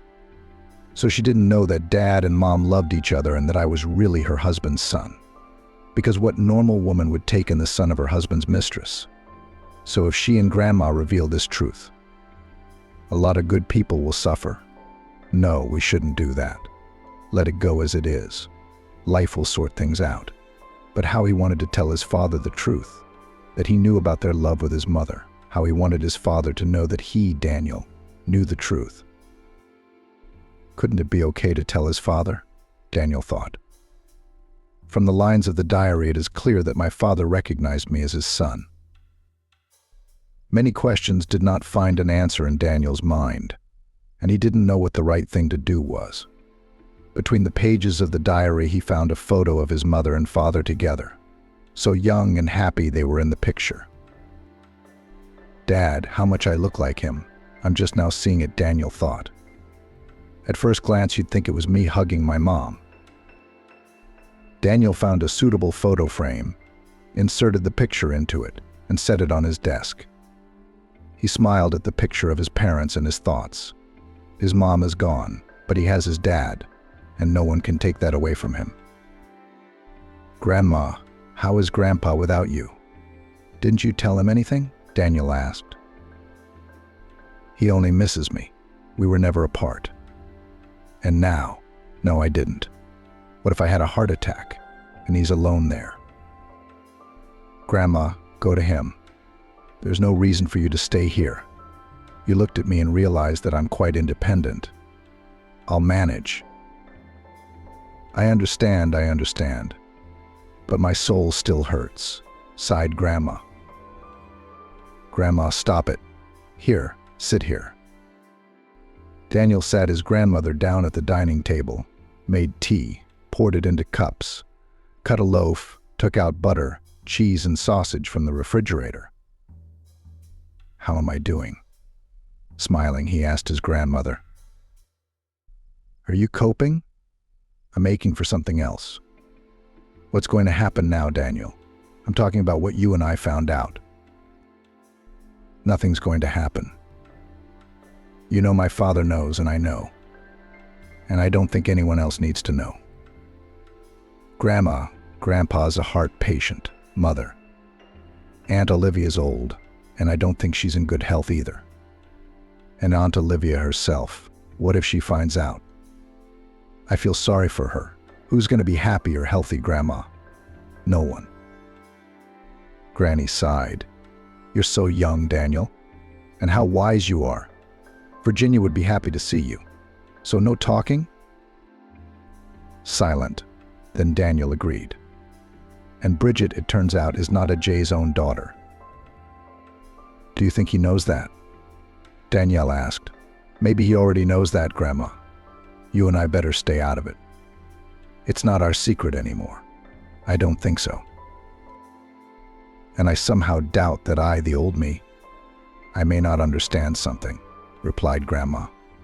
You said that no one needs such truth. Explain to me, and I agree with you. If I didn't, I might tell someone I shouldn't. Daniel often went to visit his father and Olivia activities. Life and Aunt Olivia didn't like him very much. His father was always happy, even when he was working. He'd put his work aside, set the table, treat him. But Aunt Olivia smoked cigarettes and drank coffee, never sat down at the table with them, and never really kept up a conversation. She'd ask, "How are you?" and that was it. Daniel even felt uncomfortable. He'd lived in their house for so many years. Everything was fine. Suddenly it's uncomfortable. "Why are you so glum, Daniel?" his father asked him once as he walked him out the gate of his house. "Are your studies not going well?" "School's fine." "You know, Father, when I come to see you in general, I don't feel like Aunt Olivia's happy to see me. It's as if she wants to, but she can't tell me not to come to you. I don't understand. I've lived with you for so many years, and suddenly there's such a change in her attitude toward me." "It's not right for me to discuss my wife with you, son," he said. "But Olivia is a moody person, and if she's in a bad mood, she's not going to hide it. And to be honest, this woman remains a mystery to me. In all the years we've been together, I've never really understood her." "In short, Dad, you come to my place," Daniel suggested. "I just moved into Mom's apartment. You've never been to my place. Come on over, because I don't really feel like I'm at your place. I don't really feel, Dad, I feel a little overweight." "What do you think?" "Call me, or I might not be home without a call," Daniel said to his father. "You really haven't been to my place. I'll come and see you." Nothing's changed since Virginia's gone. EJ walked around the apartment as if she'd gone out for a minute and was coming back from her memories. Tears came to Ajay's eyes. To keep Daniel from seeing them, he turned to the table and pretended to look at something there. "Is this the table where you study?" "He wasn't exactly here," Ajay said. His heart jumped and froze. Then it pounded so loudly that even Daniel seemed to hear it. Ajay gently took the photo from the table, brought it almost close to his face, shielding the tears from his son with it, and swallowing the lump in his throat, asked, "Did you know, Daniel? And how did you forget to hide the photo?" Daniel was confused at first, but then thought, that's even better. At least he and his father won't have any misunderstandings. "I found out when I moved here. My grandmother was cleaning and found my mom's diary. I got it from the diary. And I didn't tell you. I didn't know whether to speak or not. I mean, the truth could hurt a lot of people." "You're right, son. The truth hurts a lot of people, but lies hurt even more," Ajay replied. "I'm glad you know. Virginia wanted to keep it a secret for the sake of everyone's peace of mind, but as it turns out..." "Dad, let's go to the kitchen.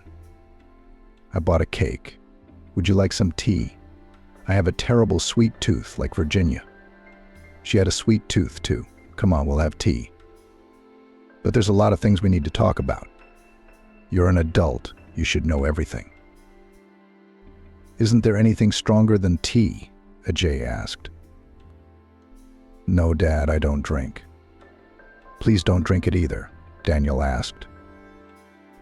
Ajay suddenly jumped up from his chair and hugged his son tightly. My son," he whispered. "I'm sorry for everything." "Dad, come on, Dad." "Forgive me for what?" "I have nothing to forgive you for," Daniel answered, hugging his father. "Yes, there is," said Ajay. "Well, let's go and drink tea. You're kind like your mother. And I was not known for anger.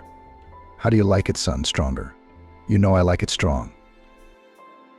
"I'm sorry I asked for alcohol," Daniel apologized. "Sometimes I want to get drunk, go to sleep, and never wake up in pain again." "I'm hot tea," Ajay replied. "I can't live without your mom. You're the only thing keeping me afloat. But if you loved each other so much, why didn't you live together? I would have left Olivia. I never loved her." "Yeah, your mom didn't want that," Ajay sighed. She thought it would hurt a lot of people. She was worried about her parents. How would they take it? Especially since they're neighbors with Olivia's mother. And you realize that now. But Grandma knows now. She found the diary and read it. But we agreed not to tell anyone. We thought the truth would make a lot of people unhappy. Especially Aunt Olivia. That's what Virginia thought, too. Ajay grinned. Olivia? Yeah, she knew all about us, knew and kept quiet. It was to her advantage, he said bitterly. Why? Daniel wondered. How can you stand it? You can't. What about me? How did she put up with me around her for so many years? I have some ideas about that. Olivia's used to being in control, which is why I think you're here. And then she realized that she could hold me back with you. She knew I wouldn't blab to Virginia's memory. You think I don't know that when I asked you to call me father, she chalked it up to my battered brain. In short, Olivia is unpredictable. Well, now your mom's journal has interfered with Olivia's plans besides me. And now you and your grandmother know about it. Who besides Olivia, at this point, is going to be made unhappy by this knowledge? Danielle asked. And Olivia's own mother? She has nothing to do with it. I feel sorry for her, Ajay replied. And Bridget? I guess you know the saying, better the bitter truth than the sweet lie. Don't follow in my footsteps, son, or I'll be in favor of. Lying is not what life is all about. And life doesn't stand still, and mine is about to end. And it turns out that I haven't really lived yet. I've lied, I've dodged and dodged. I'm living with someone I don't love. And it's for the benefit of someone, but not for myself, said EJ with a sigh. Do you think everyone should know the truth? Daniel asked. I do. Yes, everyone, AJ nodded. Can you give me Virginia's diary? At least I want to talk to her so badly. I can, of course, but you'll have to give it back. I'm afraid Aunt Olivia will see it and destroy it, Daniel replied, handing it to his father. I did, son, but promise me that when I divorce Olivia, you'll give it back to me for good, AJ asked. What are you doing? Yeah, I was going to divorce her, but she thinks it's my drunken ramblings. This time I'm going to file for divorce and property division. It's about time you took my last name and legalized my paternity. Let's formalize paternity first, change your last name, and then I'll file for divorce, he suggested. I'd be happy to have your last name, father. But there's more secrets. It's the right thing to do, Danielle. Because Olivia is an unpredictable person. She can do all sorts of things, Ajay chuckled. She's a Medea. Oh, really, Dad? Really, Olivia? No, why would you do that? Daniel got worried. Oh, son, you don't know women. They're the cause of all our troubles. And they make us weak. That's right. I'm kidding, Ajay laughed. But it's time for me to go. The cake is delicious, by the way. I'll bring cake next time I come over. Give me Mom's diary. Just wrap it up in a bag, put it in a bag, because I don't have a bag. Well, his father left, and Daniel felt light and happy. Soon he would have his father's last name. He looked at the picture of his parents and saw several bills of money next to it. His father planted it, Daniel said aloud, and smiled. Not believing his eyes, he read the note several times. Vika said Bridget is not Ajay's daughter. I thought she was joking. He even told her it wasn't April 1st and her kind of joke wouldn't fly. It's not a joke, she said. Really, that Virginia still wonders how he didn't get it. Bridget is a copy of her father, Mishka. She is a copy of her father's character. It's a little tough for a girl, but you need that nowadays. It's a time of tough people and grip and tact. My dear friend, do you think all men know who they're raising their own or other men's children? This woman knows who the child is from, and a man can either believe it or not. No, Olivia's not kidding. I don't know why she told me that. Maybe she couldn't bear to keep it to herself. No, of course not. I'm not going to tell Ajay. I don't want to hurt him. Besides, he loves Bridget. Not the kind of father who doesn't even know about his daughter. The kind of father who raised her. Ajay tensed up, his head thudding and pain echoing in his chest area. Bridget, not his daughter. No, he'd never compared her to anyone she looked or didn't look like. He was just sure she was his daughter. Anger swept over AJ. Olivia had bound him to her. He'd put up with her all his life for Bridget's sake, loved someone else, and tolerated Olivia, even when she annoyed him to the point where he wanted to strangle her. He had. Bridget was always a light in the window for him. He was distracted by his daughter and forgave Olivia her dislike for him. And she, knowing he loved Virginia, forgave his dislike for her. That was how they lived in dislike. Before he went down to the kitchen where Olivia was, he breathed deeply, letting out the anger and all the demons that were pushing him to deal with Olivia. And when he had more or less calmed down, he left the room. You ready to go? AJ asked sharply. 5 more minutes, and everything will be ready, Olivia answered. Are you hungry? Olivia looked at him, smiled, and turned away to slice bread. Ajay seemed strange to her, confused and tense at the same time. Probably work problems again, she thought and sighed. Bridget's not my daughter, Ajay said, sitting down at the table and keeping his eyes on Olivia. Olivia shuddered and tensed. Someone else might not have noticed it, but he'd learned every gesture she'd made over the years. He'd caught her off guard with his question. She didn't know whether to lie or tell the truth. Why aren't you saying anything, Olivia?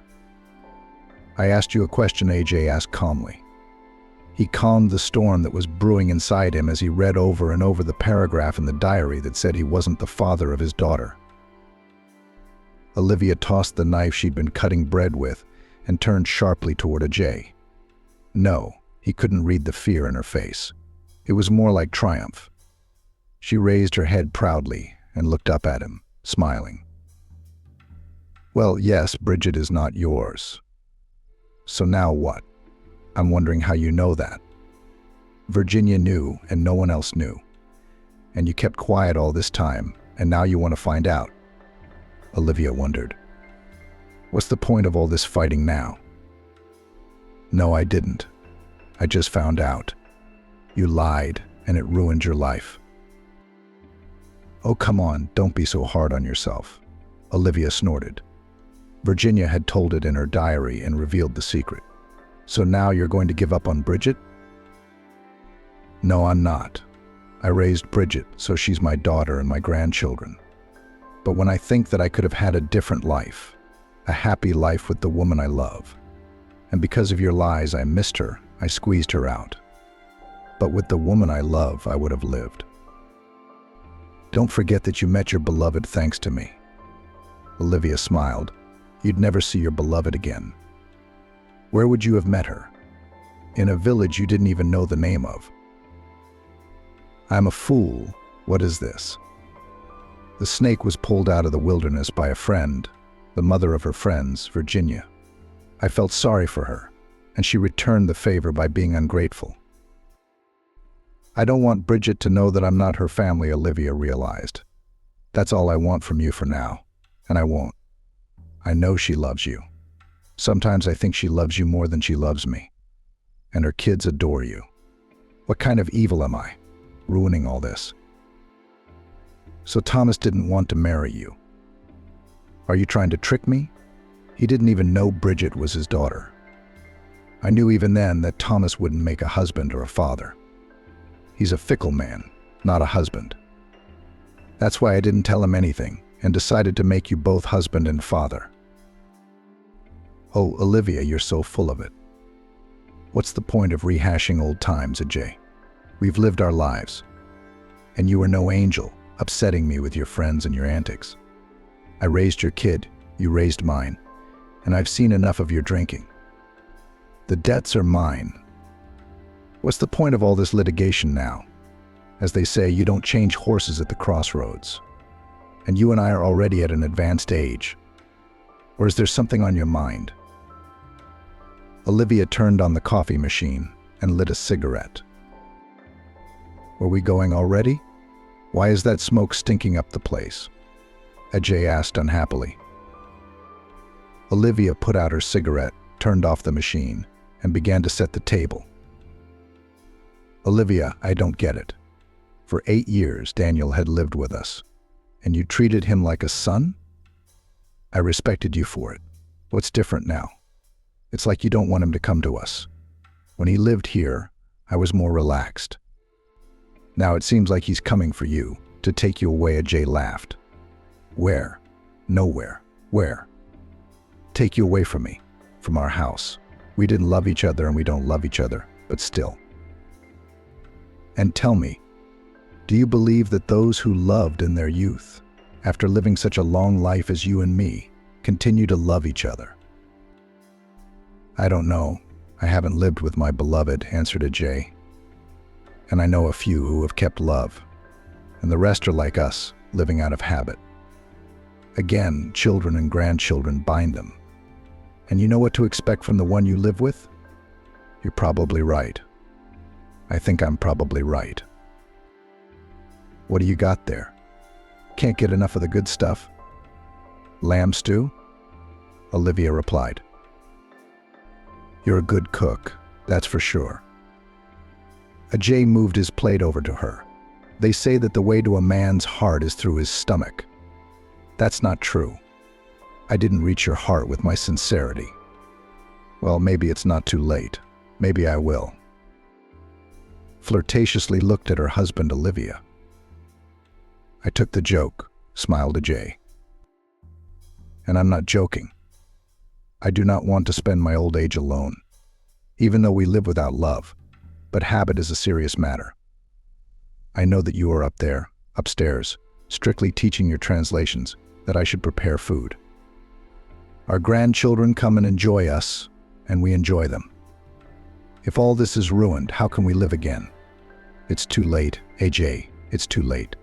And you're going to be alone. The kids have their own lives. It'll just be the two of us. Or do you think you'll meet another one like Virginia? You won't. There'll always be new people to compare her to. And she'll make the others pale in comparison. It's a long shot, Ajay.